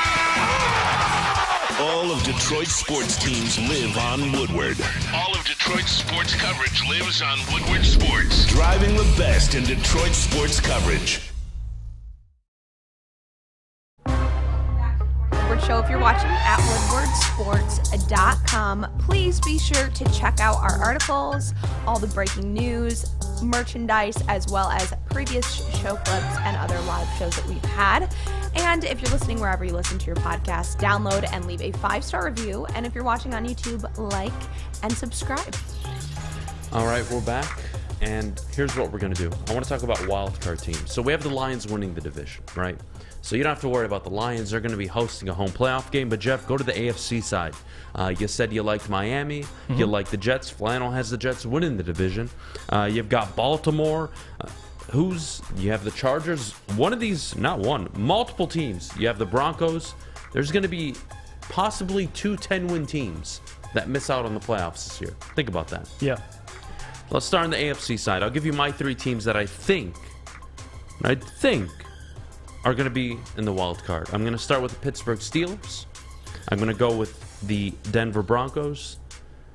And I'm going to go with the Los Angeles Chargers, although I really hate that pick because I really want to slide in the Jets. So, to me, the Chargers are either they're going to win 10 11 games and be really good, or they're going to win 4 or 5 games and Brandon Staley's getting fired. Man, do I want to pick against the Jets, Flannel? I don't think I want to. Yeah. That defense is too good. So give me the Steelers, give me the Jets, and give me the Broncos to be the 3 wildcard teams in the AFC this year. Instead of the Steelers, I was going to go with the Jets. So I'll go Jets. I'll stick with the Chargers. And then I'm going to go Dolphins. Oh, wow. Yeah. You got 2 in the AFC East coming out? Yeah. I think the AFC East, you're going to have potentially 3 teams. I think they're all great teams. But what about Lamar Jackson? You just paid him $50 million. So what about your boy? Miami's a better team than Baltimore, though. Let's be real here. They are. Jalen Ramsey, I mean... Excuses already starting for this I'm game. just saying. The facts are the facts. Sam Flannel, am I crazy here? No, the Dolphins are better than the Ravens. Come on. Listen, I love Lamar, but that's... Tua has to stay healthy. There you go. That's the big thing. But if he stays healthy, they're a playoff team. Look what they did last year before Tua went down. What were they, like 9-3? Flannel, help me here. 8-2? What were they before? What do you Tua think went of down? Jets? Or excuse me, what do you think of Jeff's? What do you think of mine? So I am very, very high on the Chargers. I think they're going to be the number 1 wild card team. As long as you have Justin Herbert, they're not winning 4 or 5 games. He's got Mike Williams, Quentin Johnston, Austin Eckler, J.C. Jackson, Asante Samuel Jr., Joey Bosa, Khalil Mack. That is a stacked roster. I have the Bills taking a wild card spot because I have the Jets obviously winning that division. The Bills coming off of 3 consecutive division titles. They're not going to take that much of a step back. I don't have the Steelers. I would probably... You know who's a sleeper team, I think, and call me crazy? How about the Cleveland Browns? I don't think Deshaun Watson just forgot how to play quarterback. He was obviously horrific when he... Jacoby Brissett was better last year than Deshaun Watson was. But they've got a good running game, good offensive line, Nick Chubb, Amari Cooper, Myles Garrett, Denzel Ward, and they just added Zadarius Smith. I would probably honestly go Browns, Bills, and Chargers. You know what? I actually don't hate the Browns pick. And that's a team that I was debating back and forth with because, again, similar to the Russell Wilson argument, the guy didn't just forget how to play football. And now he has an offseason with the Browns. I think that's a great pick, by the way. Browns. Good sleeper team. I think here's the problem I have with some of the teams you guys picked. I don't think they're better coached than the Steelers. They may have more talent, but I don't think there's a better coached team. Maybe a handful of teams are better coached in the AFC than Mike Tomlin's Steelers. They added Joey Porter Jr. They added to their offensive line. Kenny Pickett's going into his second year. Not that I think the world of Kenny Pickett, but he's got I weapons. don't need him to be the world. I've got one of the 3-4 best coaches in the NFL right now. To me, Pittsburgh, not the popular pick in the wild card. I will agree on the Jets. You have them winning the division, though. Surprised neither of you had the Broncos. You both put the Chargers, and the problem I have is the Chargers have a culture of losing, throwing away leads. Justin Herbert is yet to take that next step, which I think he will eventually, but he's yet to take that next step. And that defense, for all the talent they have, they don't put out a good product. And then I'm looking over there in Denver, and with the Jets, in your case, that you have, Flannel. Those are 2 of the 5 best defenses in the NFL. I like the Broncos way more than both of you, I think, in this argument. I think you'll probably come around later on, maybe closer to August, September. But this is a Sean Payton coach team. I think Russell Wilson, maybe not in his prime, but I think he'll give you 70% of what he used to be, which I think is more than enough in the NFL, especially because of the defense they have. Javonte Williams, reports are he's going to be ready for camp. It's a positive sign. I mean, I'm surprised Denver didn't make your list over the Chargers. And a lot of that has to do, I mean, last year the Chargers won 10 games, Sam, and Rashad Slater was hurt, Joey Bosa was hurt, like Mike Williams was hurt. Like now they added Quentin Johnston. They still have Keenan Allen. We'll see. But you look at that trio of receivers, Austin Eckler, Rashawn Slater. You look at their defensive line, their secondary. And Brandon Staley's the biggest question mark. I think, Sam, you would agree with that. But other than that, the roster, it's a damn good roster led by a damn good quarterback. Well, there's a couple of challenges when it comes to the Chargers. Obviously, Brandon Staley. But like Adam said, there is a reason why there is a phrase, the Chargers are going to Charger. They always just do these inexplicable things that make them lose leads, make them lose very, very important games. But to be fair also, J.C. Jackson missed more than half of last season. Rashawn Slater's had some injury problems. Joey Bosa missed a lot of last season. Well, J.C. Jackson wasn't any good either when he did play. Well, but he was the big signing from New England, and he did nothing. Okay, but he was obviously a proven player. I expect him to be better this next season. I don't think that's unfair because his past history will show that he's going to be a Pro Bowl type player. And Brandon Staley, listen, I've been largely critical of Brandon Staley, but back against the wall, like knowing he's on the hot seat, Kellen Moore now is the new OC, which I like Kellen Moore. I think that could turn them, again, back against the wall for Brandon Staley. That could push him in the right direction. Hear me out on this. We'll see. I like to think in narratives too.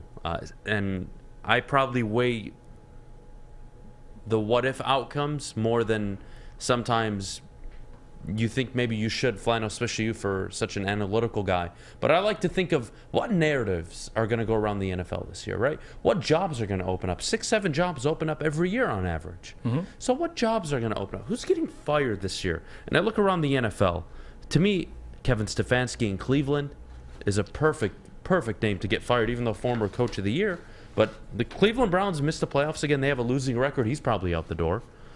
I look at Brandon Staley. They win anything under 10 games, he's probably gone. Yeah. And I'm trying to think in the future. Okay, wait. So Justin Herbert, that availability, that's going to be the most sought-after job arguably in the NFL.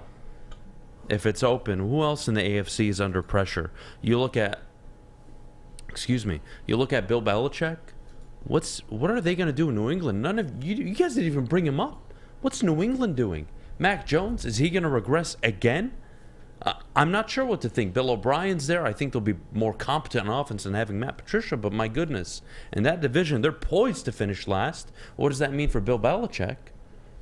And then you look at Robert Saleh. They don't win the division like you're saying, Flannel. Hell, they missed the playoffs with a top 5 defense.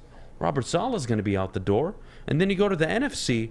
Well, Kevin O'Connell's in his second year. He's not going anywhere, even if they have a horrible record this year. Green Bay, Matt LaFleur, what is his future, right? This is a guy that's accustomed to winning 13 games, getting to NFC championship games, and then last year it was a pitiful 8-9 season. And this year, I mean, we don't expect them to win 6-7 games, maybe at most, with Jordan Love as quarterback, and they're talking about patience in Green Bay right now. They're not even sold on the kid. You go to the NFC East, I mean, come on. McCarthy's job is going to be on the line if Dallas doesn't perform. Oh, yeah. Brian Dable's not going anywhere, but you're not looking at New York to really surprise anybody this year. Ron Rivera, when the hell are they going to get rid of him in Washington? I'm not sure what the hell's taking so long. That might be ticking too. So we'll see with Ron Rivera. In the NFC South, it's tough for me to say anybody's job is on the line outside of Arthur Smith. If he has a 4-5 win season, I think he's probably out the door. And then you go to the NFC West. Is Sean McVay retiring at the end of the year?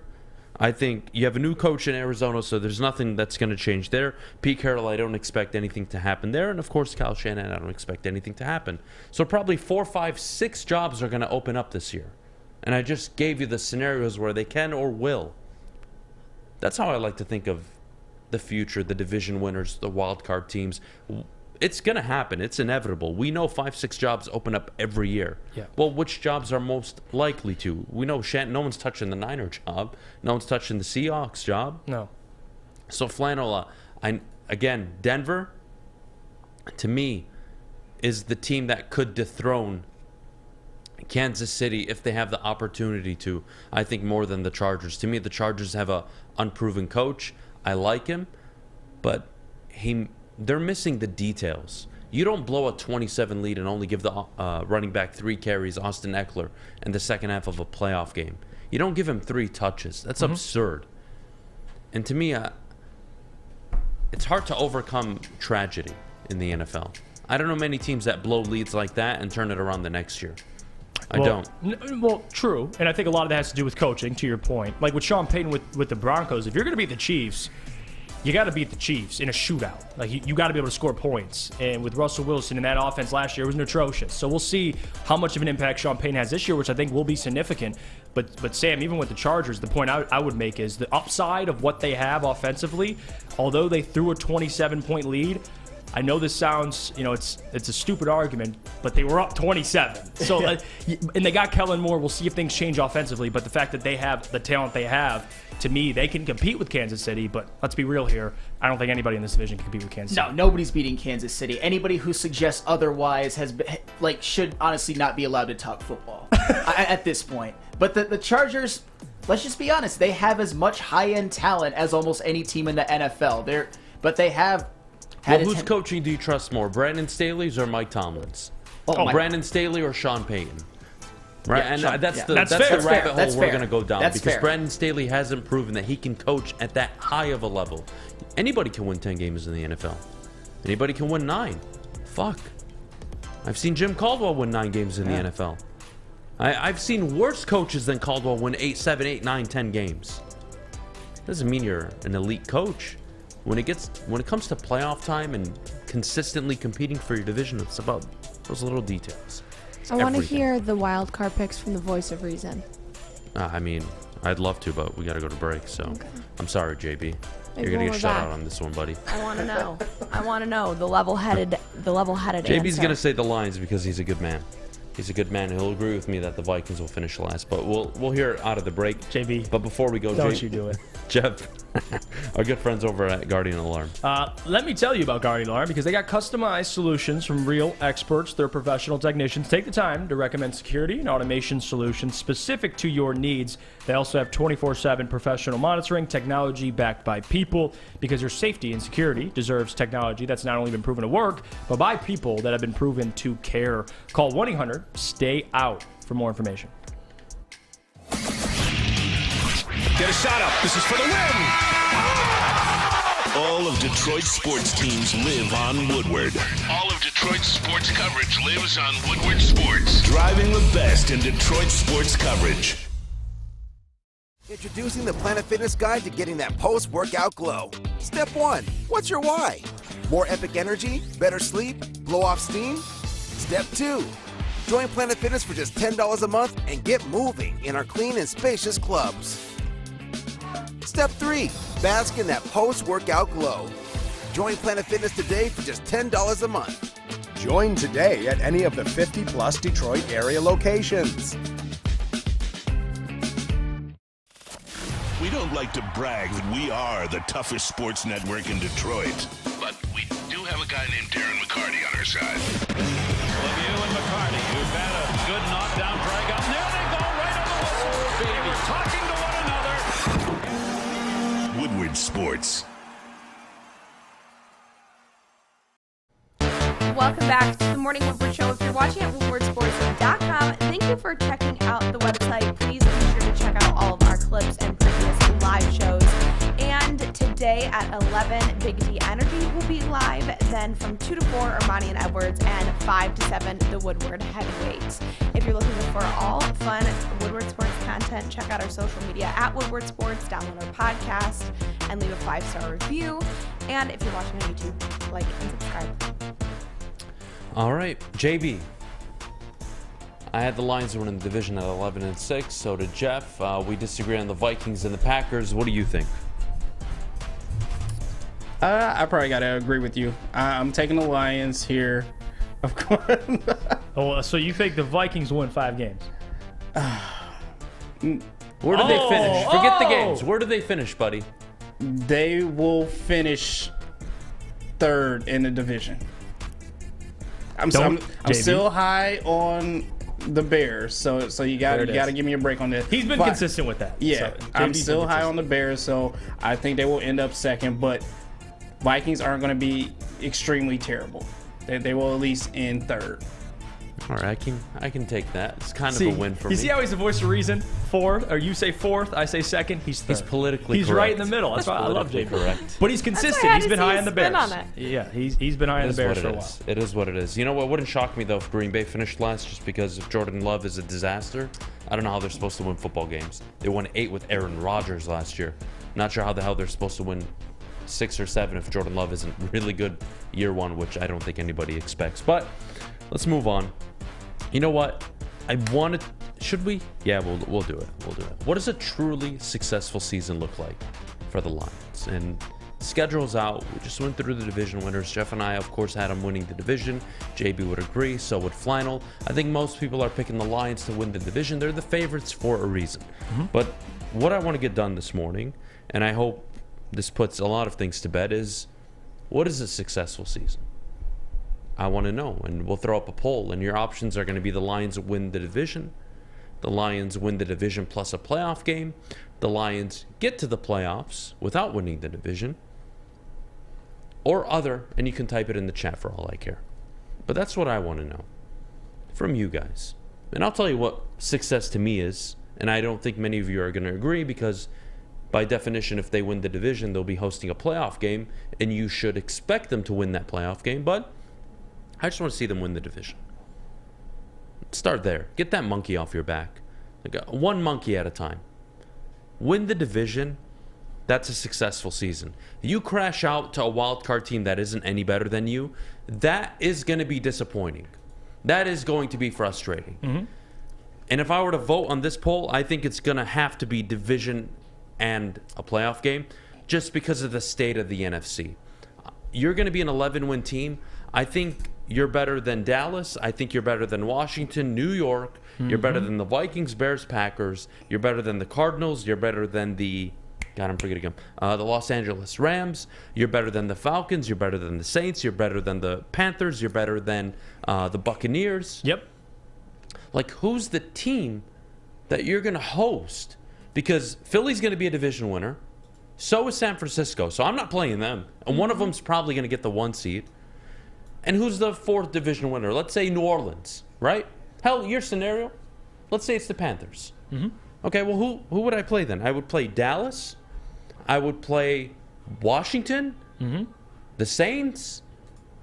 The Seahawks. Who would I play? At home, they're going to be favored in that game. So to me, it's going to be the first answer. What's the poll right now? What's the percentage? It's not 100 votes so far. 76% say playoff game plus division. I would agree, because you're going to be a favorite in that playoff game. I hate to get too ahead, but that's just what I think, man. And I'm glad you guys agree this morning. Start with the division, get that first monkey off your back, and then we can talk about the playoff win.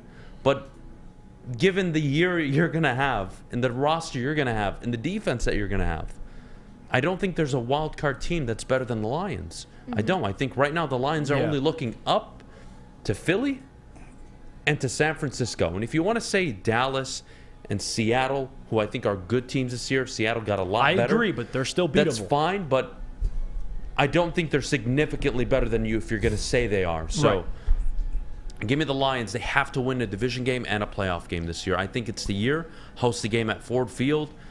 And we see the playoff record for home teams. It's an advantage for a reason. Yeah, I agree. I'm going to go with playoff game and division. And I'm glad you agree, because, again, winning the division is getting a monkey off your back, but you got to parlay that into also getting the other monkey off your back, which is winning a playoff game. And you look at the NFC, you look where the Lions rank. We discussed it a lot. Even though me and Adam differ on where they rank, it's still, you're a top 3-4 team in the NFC. By default, you look at the teams ahead of them, right? San Francisco, Philly, and if even we'll just go Dallas, all those teams will and typically win playoff games. So if you're the Lions and you're in this scenario, I think winning a playoff game is a successful season. Now, if you win the division but lose in the first game of the playoffs, although it's a success you won your division, I don't think anybody is going to be happy with losing your first playoff appearance after winning a division. Like, that would be absurd. So to me, you got to parlay it. I think both are important. What it would mean for this regime, mean for the players to happen, what they did last year to win in Green Bay, the following year to win a playoff game. I think it's the progression you expect from this team and this regime. And I think that's the right answer and the only answer, Sam. I don't think just winning your division, you can do a victory lap. I think you got to win a playoff game. Yeah, I would say first division. I think we all are in agreement on that. I think the Lions' home schedule stacks out very, very favorably to where they can win at the very, very least 6 out of their 8 home games. I'd hope for 7 or go undefeated at home. And then once you get to the playoffs, I have a little bit more of a specific goal. All I want the Lions to do when they get to the playoffs is win every single home playoff game that they have, whether it be 1, whether it be 2, and that means if they were to win the division and there were the divisional round and then there's an upset and they play a home NFC championship game, I would like them to win that as well. Ford Field has to be an advantage. And there's nothing worse, especially if they were to do it in the wild card round or in the divisional round, there is nothing worse than going to the playoffs and getting upset at home by a wild card team. So to me, it's division win and win every single one of your home playoff games, no matter how many there are. And this isn't like NFC North isn't like we're talking Jets, Bills, Miami. Like this division is the NFC North. It's the Lions to lose. If you win your division, let's say in the AFC, and you're not the number 1 seed, and there's only one team now that gets a bye week, the wild card's a tricky round. Right. Because if you win the division as Denver, you might have to play the Chiefs. If you win the division as the Chiefs, but you're not the 1 seed because, let's say, the Jets win the division. They win 13 games. Let's say they're so good. You still got to play. Well, then you got to play Denver, or you got to play Buffalo, or you got to play one of these teams. You might have to play, goddammit, the Bengals if they don't win the division. Good In luck. the AFC, it's very tough. In the NFC, what? Who is better than the Lions right now? You would say Philly and the Niners by default. I think you can have a conversation about Dallas, and that's about it, and Seattle. Yeah, but they're top Dallas 5. is not significantly better, and look at their history as a franchise in the last 20, 25 years. It's just as bad as the Lions in terms of playoff success. How many NFC championship games have the Dallas Cowboys been to? Same amount as the Lions since they last got there. Since 2000. Yep. Hell, since they last got there, which was, 95? Yeah. Lions haven't been there since 91. But still, Dallas has won playoff They've won games. divisions. They've won a few playoff games, Yes. sure. Dak Prescott last year torched the Tampa Bay Buccaneers and then didn't show up for the second game. I'm sorry. But I think that's why the poll in the chat looks the way it does, because you add up all of that. You add up the uncertainty of who they would be playing for the wild card game in their division, and it's just like you look at that and you're just like, pair that with the Lions going and playing a home playoff game for the first time in this modern era. Playoffs? And it is completely in their favor. Look, if they don't, like I said, if you win your division, kudos. Everyone's excited. It's the first time it's a happened in over building 20 block. years. Can we Huge agree, building though? block. Even Absolutely. if they lose, fast forward, I think it's going to be extremely disappointing. I think you're going to be questioning the coaching staff, the team. How the hell did they lose the game? Losing that wild card game, to me, it's a bad look. It is. But you got the first building block, right? You won a division, and then you want to win a playoff game, and then you want to win multiple playoff games, and then you want to get to an NFC championship game. And then once you get there, then you can start talking about competing for a Super Bowl. But those are 3-4 building blocks away. So I agree with everybody, and I think the number's fair. But I wanted to get it out this morning. I wanted to know what a successful season really looks like. Because I do think if you're knocked out of the wild card round, I think it's going to leave a bitter taste. Bittersweet it's going to be. Because you're going to look back and say, we won the first division since, 93? Mm-hmm. We've never won the NFC North. It was the Central the last time we won it. And you're going to really love that. And then you're going to remember your loss to the Commanders, or you lost to the Seahawks, or you lost to the Cowboys. And you'll be like, we lost a home playoff game. Still have one playoff win in our franchise's history. This was the best chance we had at home. It's going to leave a bitter taste in everybody's mouth. But we'll take a break. When we get back, the Western Conference and Eastern Conference finals are officially set. The Nuggets and the Lakers, and of course, the Miami Heat and the Boston Celtics. We'll get to that next. Mr. Goat James, as Flannel Sam would like to call him, had a hell of a Game 6 against Golden State. But before we go, Gabby, our good friends over at Cintron. Yeah, Cintron is the official energy drink of the Detroit Red Wings, and right now you can get their variety 6-pack for just $15 plus free shipping at drinkcintron.com/Woodward. Great energy with none of the jitters, no preservatives at drinkcintron.com/Woodward.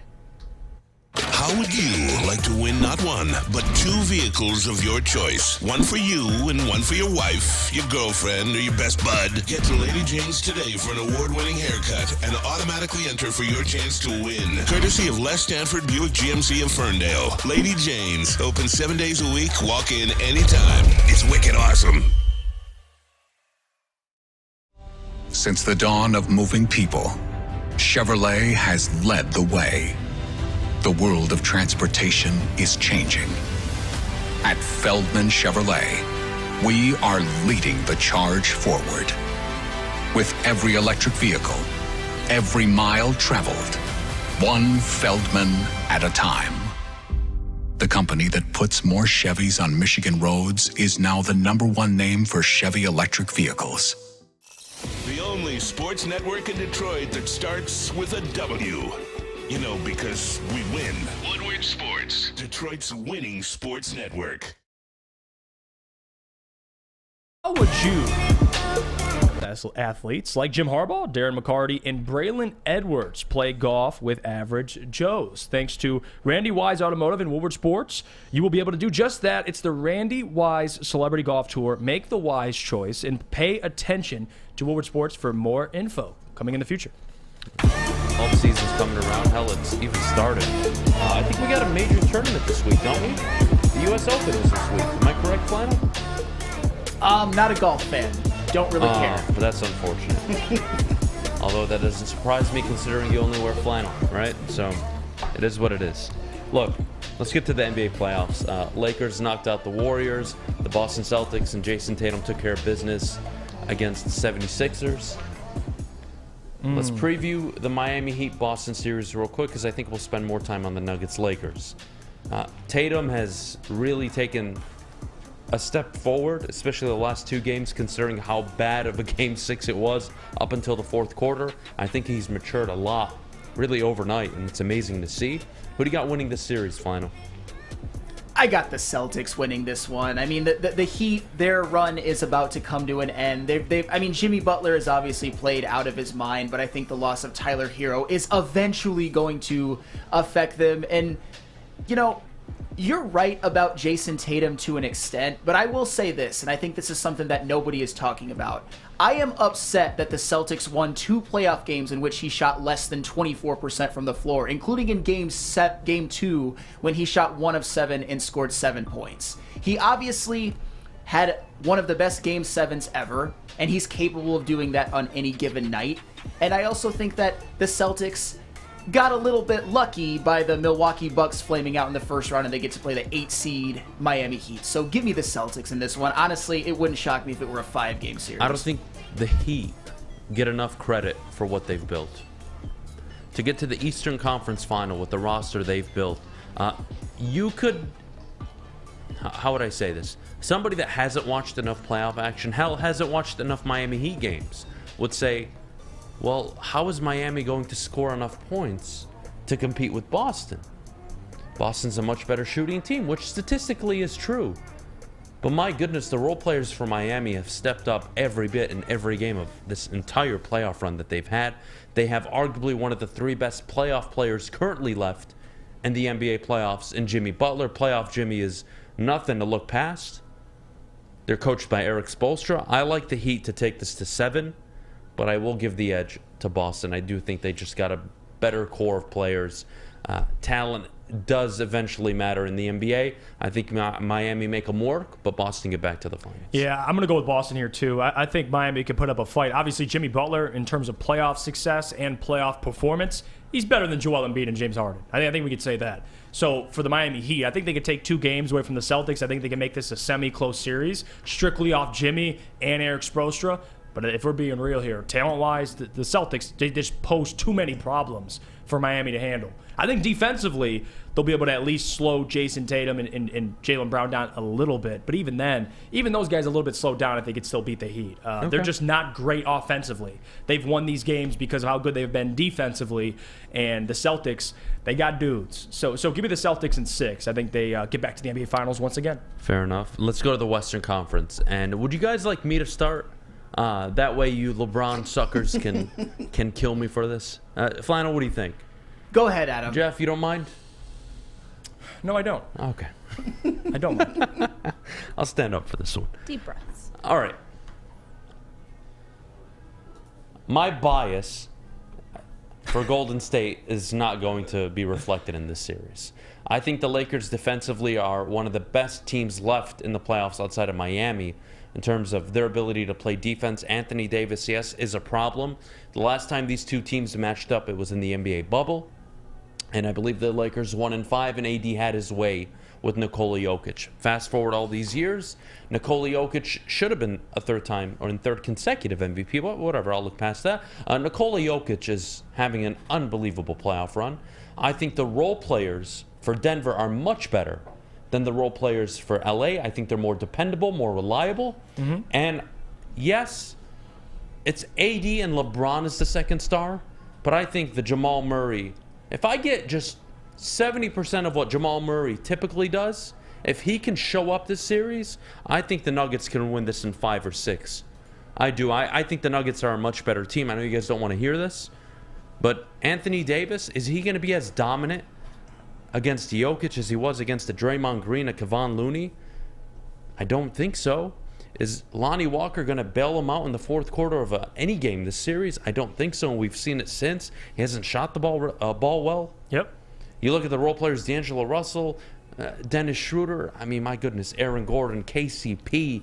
I love what Denver has. I think they have shown you how to build around your main superstar. I think they've done it well. Give me the Nuggets in 5 or 6, guys. This one I'm sorry. No, listen, this is what I struggle with because everything you just said is fair. I think Denver is the better team. They're deeper. They have guys at least I can depend on. Michael Porter Jr., he's been hurt, but still, when he's available, he's good. And same with Aaron Gordon. Jamal Murray, we know he can come alive at any point. But the problem is Jokic and what Jokic can do on a night-to-night basis. I mean, if you look at just playoff statistics, he's up there in rebounds, assists, points. Like, the guy is doing work, and he's cooking everybody. I think he'll have a similar effect on AD. And again, with his shooting ability, AD, unlike what AD had to go through with Kevon Looney and Draymond Green, you're going to have to respect Jokic's jumper. So Anthony Davis being as dominant as he's been in the paint defensively, that's going to change now with Jokic. And how they run their offense is very different from the Golden State Warriors. Jokic is going to cause, I think, the Lakers a lot of problems. But for me, just to hop off the Lakers bandwagon would be a shame. It would be a shame because I've been riding with them so far. So I'm going to tell you this. I may not be confident, but I'm riding with the Lakers here. And I'm going to say the Lakers in 6 once again. I think it can go 7. I think the Nuggets are going to cause a lot of problems, and I think playing at Denver is going to be an issue. But I'm going to take LeBron over Jokic. If I'm trusting one player in these Western Conference Finals, give me LeBron and AD. But you're right, AD has to show up. He has to. Because if he's AD who's 10 points, 15 points, I think the Lakers can lose this series in about 5 games. So they're going to need everybody. But I think if the Lakers are clicking, give me the Lakers. Give me the Lakers, Sam. So here's the question. It's something that I've been trying to get answers to, but nobody seems to want to give them to me. Where does this idea come from that Anthony Davis isn't going to show up or he's some sort of playoff inconsistent player or anything like that? Because last time I checked, he has been objectively an excellent and reliable playoff player in his career. For his career, he has averaged 26 points, 11 rebounds, 3 assists, and 2 blocks on 53% shooting. This is for his playoff career, while playing 50 out of a possible 51 games. But yet he's street clothes. He's made of glass. Don't let this silly little thing called facts get in the way of your dumbass narratives. I'll just say that about Anthony Davis. Hold on. If I'm not mistaken, let me just, because you said inconsistency, which again, I'm not talking to you, Jeff. I mean, to be fair, no, though, let me just read this stat because this was put out like a week ago. I don't know if you saw this too. Did you see the odd and even playoff games for AD? That's what I was going to bring up. Because AD in odd playoff games averages 28 points, and even he averages 13. So to say he's not inconsistent, up until Golden State this year, since the bubble, AD's been injured and inconsistent. Flano, I think that's where it comes from. It's not because of his playoff career, because, I mean, 2 of those series, if I remember correctly, were in New Orleans, and the dude was putting up like 30 and getting swept. Especially in New Orleans. So it is what it is. But in LA, the last few years, he's been injured. He's been inconsistent. And even in this playoffs, we saw early on, even in the Golden State series, he came out game 1, was phenomenal. And then there was I couldn't find him in game 2. But then he cleaned it up, and he was consistent the rest of the series, and he dominated. I think that's where that narrative comes from because of what you've seen recently. Right. But to me, Flano, I need to hear who you have winning the series, though. I have the Lakers in 6. Ooh, I got 2 Lakers in 6 over here. Absolutely. All right, I guess I'm going to be the single Nuggets guy. JB, who do you got in the series? JB! Do I even have to say Where's this your Golden right State now? hat, JB? I don't have it on, shout out to Steph Curry. You just couldn't get it done. As Steve Kerr said, this is not a playoff-ready team right now. He would say that. It is not a playoff-built and ready team, and hey, I got to agree with them. So, with the Lakers versus the Nuggets, give me Denver in 6. Okay. Or JB, we're going to ride and die together, buddy. Oh, yeah. And if the Lakers do win the series, we're not showing up to work that week. Okay, yep, buddy? I'm out. Oh, you aren't ready. I'm joking. NBA I can't Finals wait. time. I can't wait. And another thing that people want to just memory hole from that actually happened was, I know this was a few years ago, but it's not ancient history. AD completely outplayed Jokic in the bubble in the Western Conference Finals. It wasn't even close. AD worked him. And even right now, the gap between those two is not as wide as you think. People think it's the Pacific Ocean. What it really is like a pond in your backyard. Nikola Jokic is better, but Anthony Davis, when he is on, which has been most of this playoffs, is a top 5 player in the NBA. Well, Sam, to your point, when they're, let's say both at their best, we would agree that AD's a much better defender. So if you want to give Jokic, he's a better passer, he's a better shooter, that's fair. But they, like you said, I don't think the distance is when they're both at their best is incredibly I big. think we give Jokic a bad rap because Jokic is honest. I love even Jokic, in that by the bubble way. series because it was the second playoff appearance ever with the Nuggets.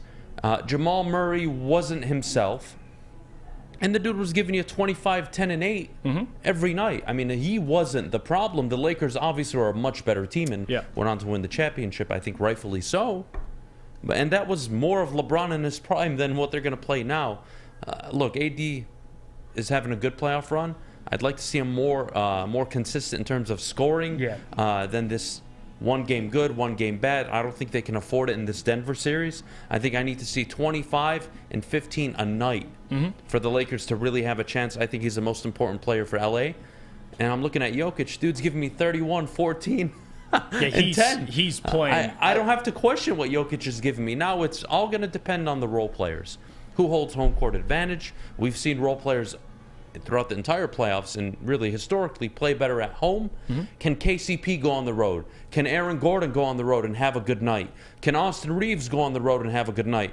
Rui Hachimura have a good night? That's what this series is going to come down to. I know what I'm going to get from Bron. I know what I'm going to get from Jokic. What am I getting from AD and Jamal Murray?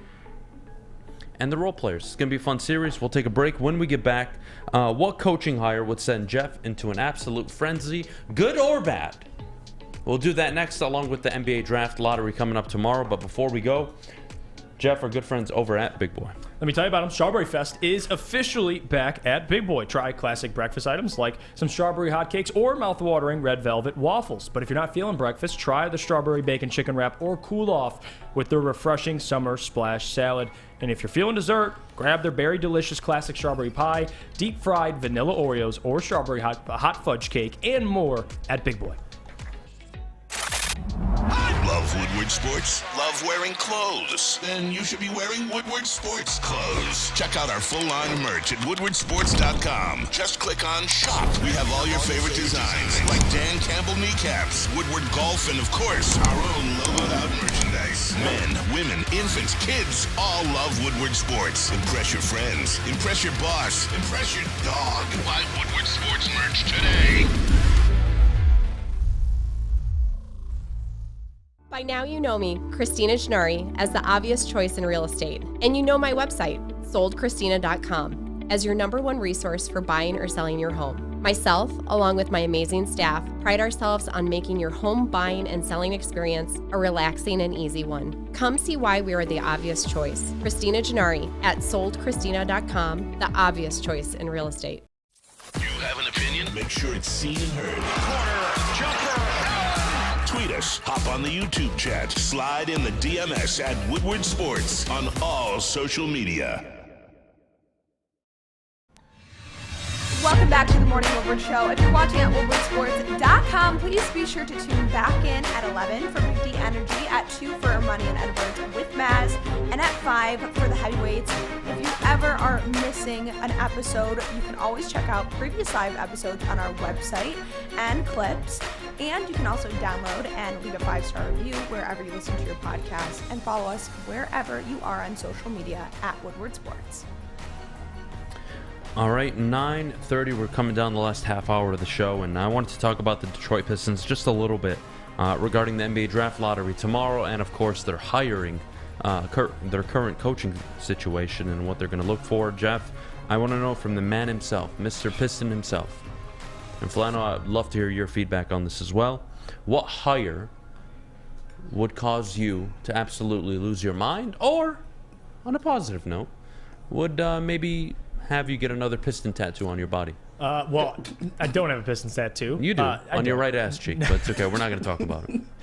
But to make me go crazy, to be honest with you, the only scenario in which I'd probably lose my hair again, and this wouldn't be by shaving. This would just fall off my head, is if Doc Rivers was fired and they hired Doc Rivers. That's it. Oh, God. I don't think I'd go crazy. By the way, Doc Rivers, you stay the hell away, because I know he's gone in Philly, and I'm not touching him with a 100-foot pole. I mean, he said he wants to return, so... No, well, he can want what he wants, but I don't think Philly wants him to return. Man, now, what would make me... I'll go with the ecstatic, happy side of things.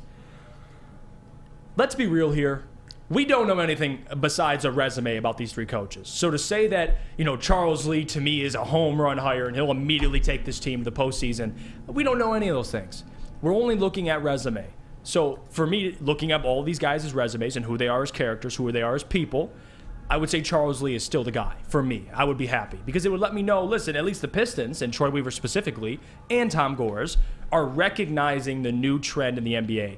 Taylor Jenkins, Darvin Ham, Willie Green, Will Hardy, Mark Daigneault. Like, they got guys all over the league that are 40 years old that were assistant coaches that get hired, and they take these guys to play in contenders or playoffs. Like, this isn't a science. It's happening in the NBA. This is the new NBA. It's what's happening more and more often. I mean, even Joe Mazzulla, I know the Celtics are stacked, but they took him off the bench. They're now So you're going to be happy if Kevin Ollie's a hire. In the Eastern Conference Finals. Kevin Ollie, I won't be ecstatic, but I'm going to wait and see. Because I can't say Lee Kevin and Jaron Ollie's Collins, you're going to jump out of your chair for. I think more so because I have more of an NBA resume on a bench. I have, championship NBA. They both have rings. Jaron has multiple rings, obviously. But those guys check more boxes to me. Now, if you hire, let's say they go haywire and they hire Monty Williams or Mike Budenholzer, even then I wouldn't be upset. I would be skeptical, but I think any of these guys I'd be okay with. There's others I prefer, but I don't think there's anybody here that the Pistons are hiring over anybody. I would say, again, Charles Lee, and then I'd probably lean Jaron Collins. I think both those guys that are deserving of a job. They check boxes that I want to be checked. Defensive oriented, young, can communicate, have won an NBA title, under a staff. Those things I look for, and you see every single year guys are getting interviewed and guys are getting hired. Like Charles Lee will be a head coach, whether it's for the Pistons or somewhere else. And again, he might be one of those guys like a Will Hardy who gets hired, and look at the Utah Jazz overperforming with Lauri Markkanen as their number one option. Like, these things happen. So for me, I would say, yes, those are my two preferences, but I don't think I'd pull my hair out over Kevin Ollie. I would just be more skeptical. I would. Final Sam. You tell me, what's going to make you happy? What's going to make you very, very upset?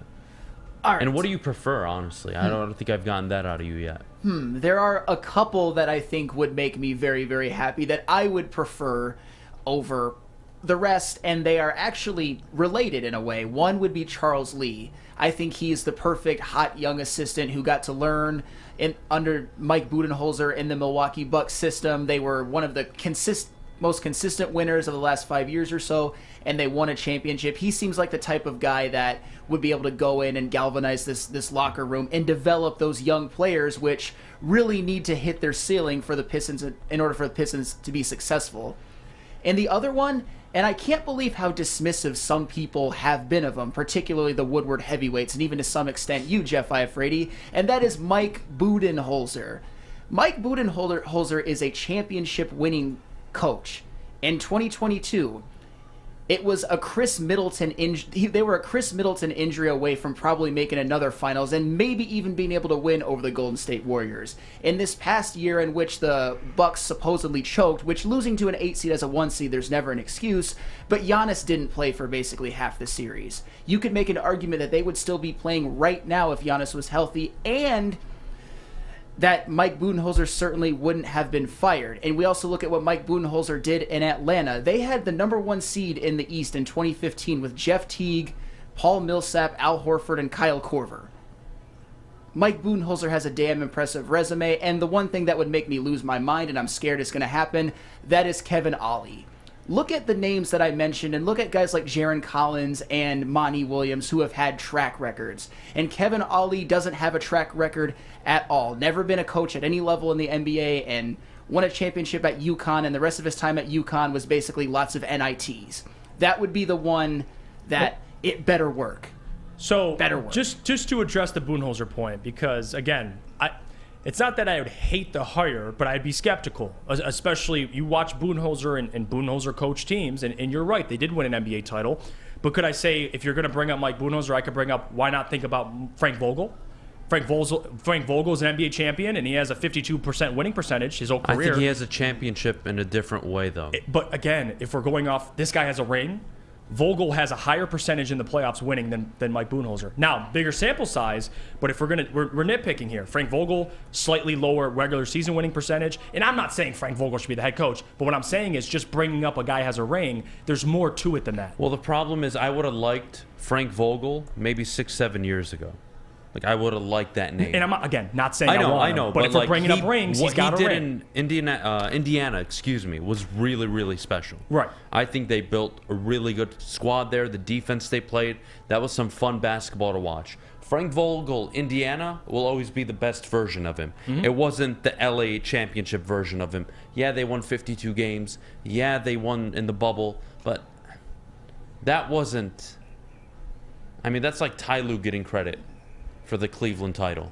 So, having Giannis, Drew Holiday, Chris Middleton, Brook Lopez, that's all Mike Budenholzer. Well, the problem is Mike Budenholzer in Atlanta, like Flannel said, 50-plus wins, 60 wins, 1 seeds, deep to the Eastern Conference Finals with Atlanta, who didn't have a superstar. There's a track record there. I'm with you. I want the younger guy. I want the Charles Lee. I want Collins. Those are the top 2. Kevin Ollie is what it is. I don't really have an opinion on it where I'm ready to pull my hair out. I like these kind of hires. I like the young, innovative, relating to players. That's the guy I want. Hell, I like it in the NFL. It's trending in this way. Offensive coordinators are the new hot commodity in the NFL. It's just how the NBA is, and that's where it's trending. You're seeing it with 4, 5, 6 coaches currently coaching in the NBA. Some of them made the playoffs this year. They only have a year or 2 under their belt, and they're still in their 30s or early 40s. Mm-hmm. So I don't have a name that'll make me want to pull my hair out. Right. I'm not campaigning for Budenholzer or Monty Williams. And I don't hate both those coaches. When we talk about the resume, and you want to bring up Frank Vogel, be my guest. I think it's a different situation, but still, to Flannel's point, you want a guy that's going to come in here with some NBA bench experience, teach these guys, because they are young here in Detroit, teach them how to play defense, have a system in place. And to me, more than anything, I know we can talk about wins. Until Cade Cunningham and Jaden Ivey reach their potential, you're not getting far in the playoffs. you're going to be a first-round exit. And believe me, I want them to get further, but that comes with time. The Tatum-Brown thing is very rare because you have Kyrie, Horford, the stacked team that they had in Boston. That doesn't happen often. Trae Young hasn't gone as far as he did his second year or third year in the NBA when they got to the conference final. Yep. So it's hard, especially when you're young and you haven't developed into that true prime star player that you can be. Cade's on his way. Ivy, I think, can be on his way. That takes time, but you need a coach that's going to come in here, get these players to buy in, play a lick of defense, and have an offensive system that's repeatable. Yes. That's the most important thing. I mean, especially in the NBA. And to you and Sam's point about Budenholzer, about trying to overthink who's the head coach, this is a players-driven league. Like, you need superstars, period. I mean, you bring up the Celtics now with Joe Mazzulla.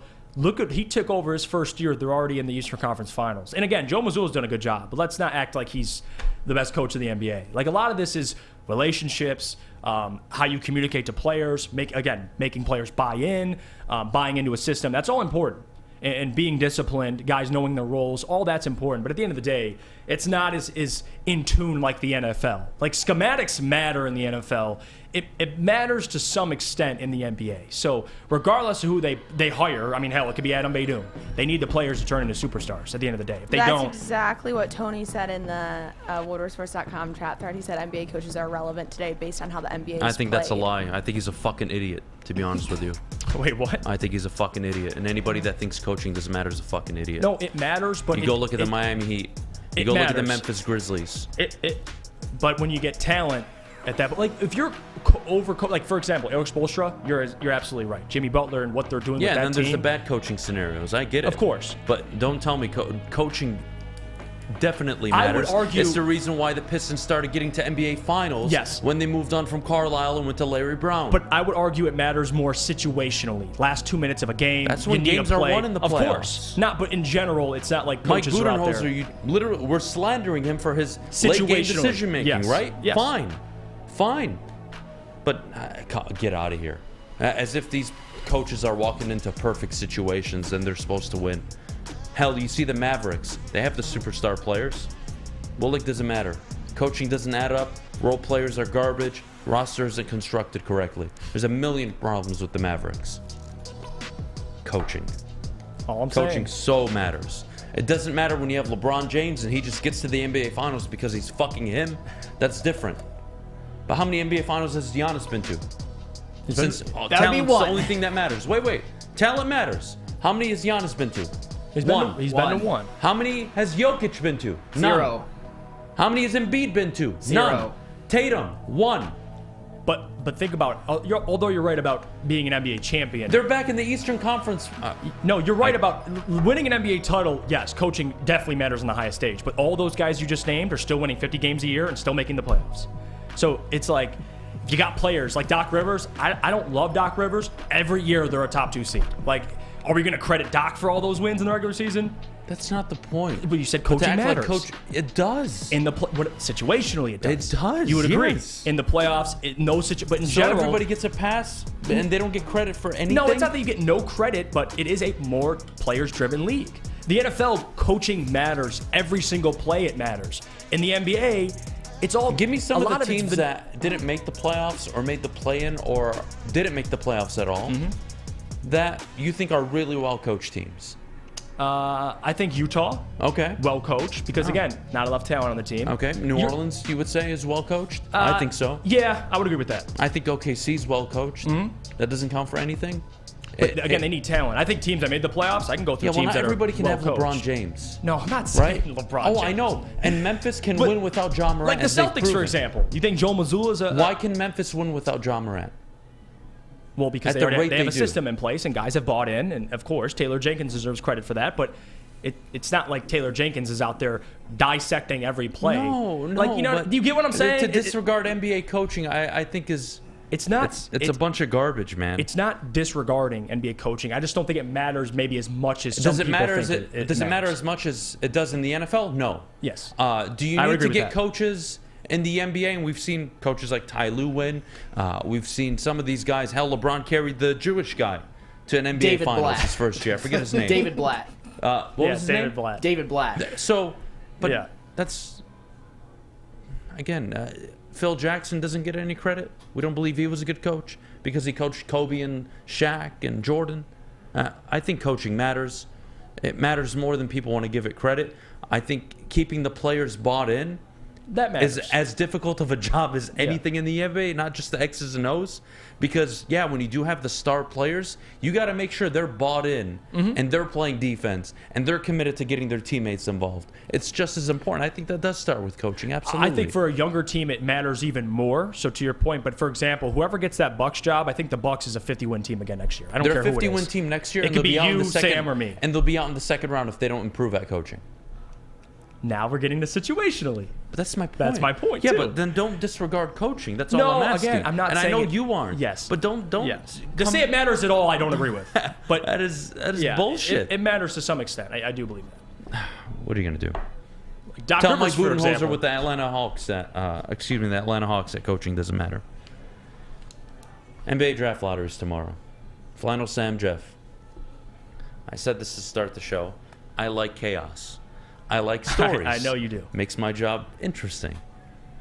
Pistons fall to the number 5 pick. Are you showing up to work tomorrow? Or Wednesday, I should say. Well, I will. Unfortunately, I'll have a sad face. But at the same time, it doesn't change anything. I still expect Troy to get the best player at 5. So although it'd be upsetting, we all want Victor, we want Brandon, whoever. If you want Scoot, this draft does still have good players in the top 10. Like it's a pretty deep draft. Besides Victor, I think Victor we'd all agree is the big unicorn that everybody wants. But besides that, I think Troy can still find somebody at 5. I won't be, the season's over, and I won't cry about it, but it'll be upsetting. It'll be disappointing, I think, for sure, for every Pistons fan.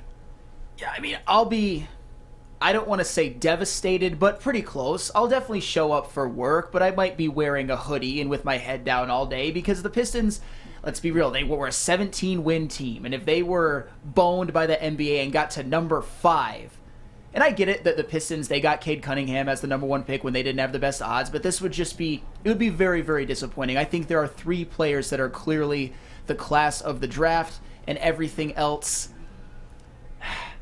I would be upset. I would. I'll be honest. Yeah, I think everybody would be upset. But it doesn't change. That's why you have Troy. His job is to find the best player at 5. So regardless, his job stays the same. He didn't find the best players in 2020, but nobody wants to talk about that. Tyrese Halliburton and Tyrese Maxey says hi. Hear me out and tell me I'm crazy or I'm just an asshole. Okay. All right. 2 things are going to happen. The Pistons are going to land the number 1 overall pick, and Victor Wembanyama is going to be the biggest bust in NBA history. Oh. Wait. I'm not done. Just stick with me. I'm getting somewhere with this. Or the Pistons land the number 2 overall pick, get Brandon Miller, he's a very good player, and Victor Wembanyama wins 4 MVPs. I think that's how it's going to work out for Detroit. I think that's the kind of luck that they're going to have in this draft. Fair or not fair? That's pretty fair. Given the history, that's pretty fair. I think that would be not ideal, but it's fair. Oh, man. It is. If you get anybody in this draft outside of Victor Wembanyama, you're not allowed to get him. Let's say you don't get the number 1 overall pick. Mm-hmm. Who is it? I'm still sticking with Brandon Miller. That's been my guy since last December. So I'm staying on that train. I'm not going nowhere. Any Scoot love here, Flannel, or no? I like Scoot. I would probably rather take Brandon Miller, but that performance in the NCAA tournament was so atrocious that it's given me a few second thoughts. All that sweet, don't care. I don't care. Fair NCAA enough. tournament, never cared. Guys, Jaden Ivey, he lost to St. Pete. Yeah. And he turned out to be pretty good. So That's fair. Although you're correct, Jabari Smith had an absolute abysmal, not as bad as Brandon Miller, but had a bad NCAA tournament, still went top 3. How'd So Jabari Smith look in the NBA, though? I think there's some concern there, but I'm not. Brandon Miller's still the pick, even though he struggled. Can we stop drafting French players, says Cornelius. I kind of agree with this. Well, I really, like, You there's said something stop about drafting- these, you said there's stop drafting something about French these players. Frenchies, man. You know, we had to bail them out in World War II. You know? They got the whole bullshit going on in their Adam, country hold right your now. grudge. Like, why do we keep doing this? We keep just doing this to ourselves. First, it was Killian Hayes. All right. Prior to that, it was World War II. Just have to keep, like, can we Terrible just, track record. like, Yeah. they don't got the best track record in France. No. They have a We just- fucking psycho in charge of their country right now. People are rioting every day. I mean, I'm just saying. Maybe Cornelius is onto something here. Yeah, maybe pass France and go to like Slovakia. Yeah, maybe man. get more guys where We'll Lucas get a second round MVP. Let's yeah, that's fair. Sekou, a good point, guys. Sekou actually was French too. Was Sekou French? He was. Shut the fuck up. He was. That was one of the most disappointing draft picks. I'm telling you, what I said is correct. If the Pistons draft Victor Wembanyama number 1 overall, he'll be a bust. If they get the number 2 overall pick and Victor goes number 1 to some other team, 4 MVPs. he'll win 4 MVPs. It's just fucking written in the stars, man. Yeah, that's how it works. We'll take a break. When we get back, mailbag time. Get your questions in the chat. Jeff and I and Flannel will answer all of them. Coming up next, we got mailbag. But before we go, I got to tell you about my good friends over at Planet Fitness. Sign up today. $10 a month is all it takes. And if you're in high school, ages 14 to 19, well, you can go to any local Planet Fitness in North America and work out for free all summer long up until August 31st, thanks to our good friends over at Planet Fitness. Check them out. Your fitness is essential. PlanetFitness.com. At work and at home, we're there with smarter security solutions. Featuring complete automation with customized alerts and more. For over 90 years, we've been the company that's been counted on to protect what matters most, all with personalized service and care. Right now, for a limited time, receive a free video device plus free installation with a new home system. Guardian Alarm. We protect Michigan. Love Woodward Sports? Love wearing clothes? Then you should be wearing Woodward Sports clothes. Check out our full line of merch at woodwardsports.com. Just click on shop. We have all your favorite designs, like Dan Campbell kneecaps, Woodward golf, and of course, our own logoed out merchandise. Men, women, infants, kids, all love Woodward Sports. Impress your friends. Impress your boss. Impress your dog. Buy Woodward Sports merch today. Big Boy Strawberry Fest has officially arrived, and we're here to show you the very best flavors of the season. Satisfy your sweet tooth with our deep-fried vanilla Oreos, strawberry hot fudge cake, and a slice of our classic strawberry pie. But that's not all. Cool off on a refreshing summer splash salad, or savor the flavors of our chicken Caesar wrap and strawberry bacon chicken wrap. And for breakfast lovers, don't miss out on our strawberry hotcakes or our mouth-watering red velvet waffle. Strawberry Fest is something for everyone. Celebrate the sweet season with us at Big Boy. You have an opinion? Make sure it's seen and heard. Tweet us, hop on the YouTube chat, slide in the DMS at Woodward Sports on all social media. Treat yourself to an excellent meal today by going to cousinsmainlobster.com or scanning that QR code. Be better off for you. Find out where their food trucks are and order lobster tacos, clam chowder soup, and my favorite side of tots. And you'll enjoy yourselves. cousinsmainlobster.com. Treat yourself to an excellent meal. Today, you'll thank me later, guys. We're back. Mailbag time. Let's start with the questions. We'll start with Thomas Ackerson. Are the Pistons realistically a coach away from a playing game, Jeff? I think so. Coach away from a guaranteed playing game, maybe not guaranteed, but I think they can contend. If you have a good head coach, with this roster currently, if you improve in the offseason, which they have money, they're going to have a top 5 pick at worst, yes, I think they're at least a playing team. I don't think they'll make the playoffs, guarantee a spot, but don't tell me, looking at what Oklahoma City did, I know they have an All-NBA player, but it's not just one player. The Pistons are going to have multiple guys. They're good enough to at least contend for a play-in. They win 20 games, yeah. You better have multiple injuries again, because that ain't flying.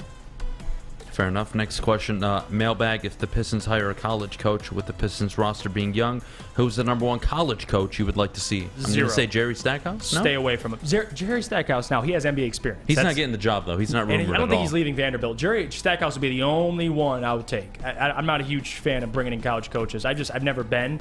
I know Tom Izzo's been floated to the Suns. Listen, I got a lot of respect for Tom Izzo. Don't do it. Tom Izzo, don't do it. He'll be out of there in a year. If there was a Piston versus Lakers final, would Jeff and Sam still simp for LeBron? Patty, now this is... Okay. Yes. So this is the problem. I agree. I think this is the problem I have. Because I think you're going to wear one of those half jerseys. Lakers and Pistons. Now that's and you're a good going to idea. try to get away with it. Now, of course, I'd be rooting for my city. I'd want Detroit to win. But if they win but LeBron plays well, now we're talking. Now we can have a discussion. Don't be greedy. Don't be greedy. Not a little greedy. I want to double dip. I want LeBron to play well with the Pistons to demolish the Lakers. You're so ugly. You can have both. No, you can't. Have my cake and eat it too. How fucking dare you? How fucking dare you? You know how offensive that is? That's I want the Pistons to win. That's like rooting for the Pittsburgh Penguins or the Boston Bruins in this fucking town. Like, shame on you. Shame on you. No respect. No respect. So, okay. It's fucking disgusting, dude. You know what? Adam, did you see those Oilers? Oh, my goodness. You know what, by the way, Ken Holland, special message for you. Thanks for fucking us, and we're still paying Justin Applicator, by the way. And also a big fuck you for ruining arguably one of the greatest hockey players we have ever seen in our lives and giving him a fucking shitty goalie that gives up 5 goals a game in the playoffs. Oh, and the backup gives 4, if that makes it any fucking better. Horrible. Horrible. Fucking awful display of defending by the Edmonton Oilers. Disgusting. Another year Connor McDavid doesn't get a fucking ring.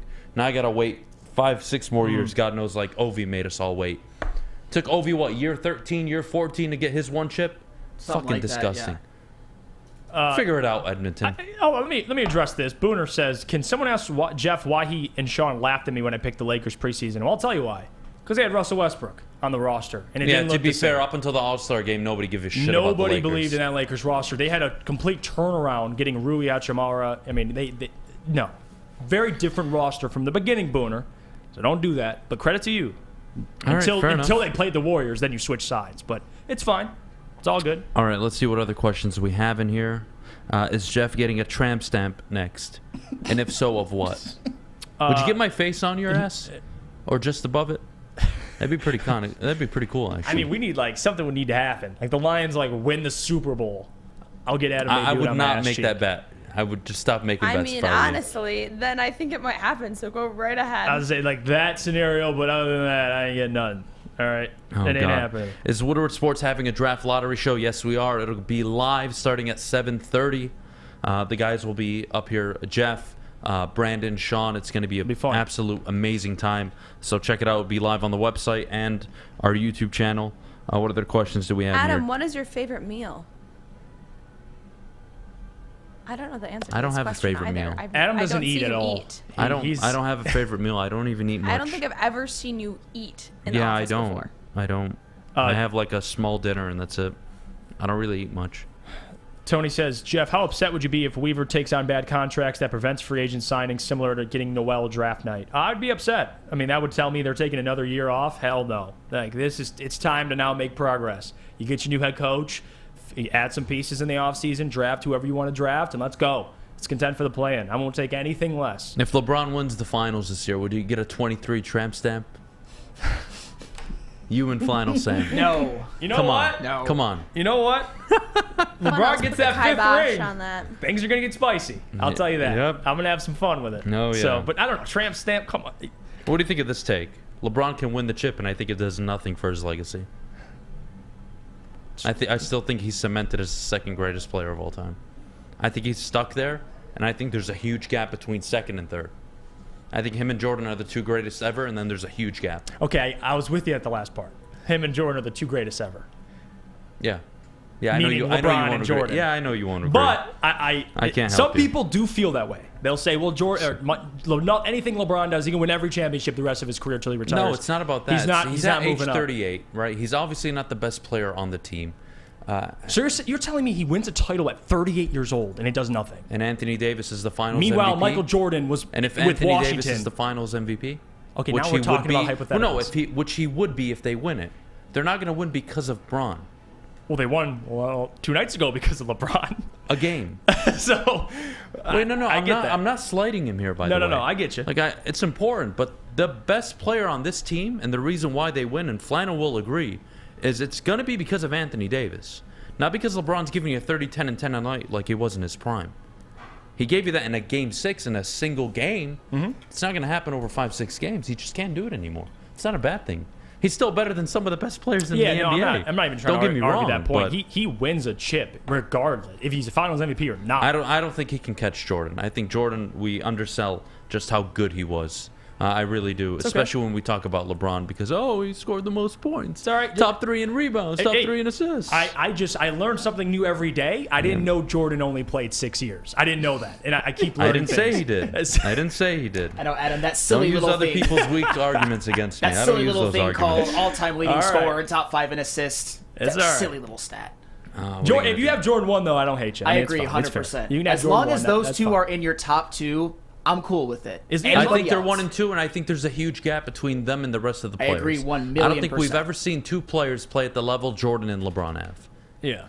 I think that's fair to say, no? No, I would agree. I think Kobe and those guys are right outside, but still. Kobe is not anywhere near LeBron James or Michael Jordan. Thank you. And I love Ding, Kobe Bryant. ding, but ding, look, ding. this is going to sound really harsh, and I don't mean it this way because I loved watching Kobe growing up. Because he's dead, I think we really rate him higher than he should be. Kobe Bryant, 5 and 2 in the NBA Finals, an MVP, a great champion, one of the hardest workers, one of the greatest players I think we've ever seen. Top 10 for sure. But he's nowhere near the top 5. Nowhere near. It's not even. Fair. I not even close. I have him in mind, but some would agree with you. I don't think that's a crazy take. I think he's for sure cemented as a top 10 player. Just matters where you have him at.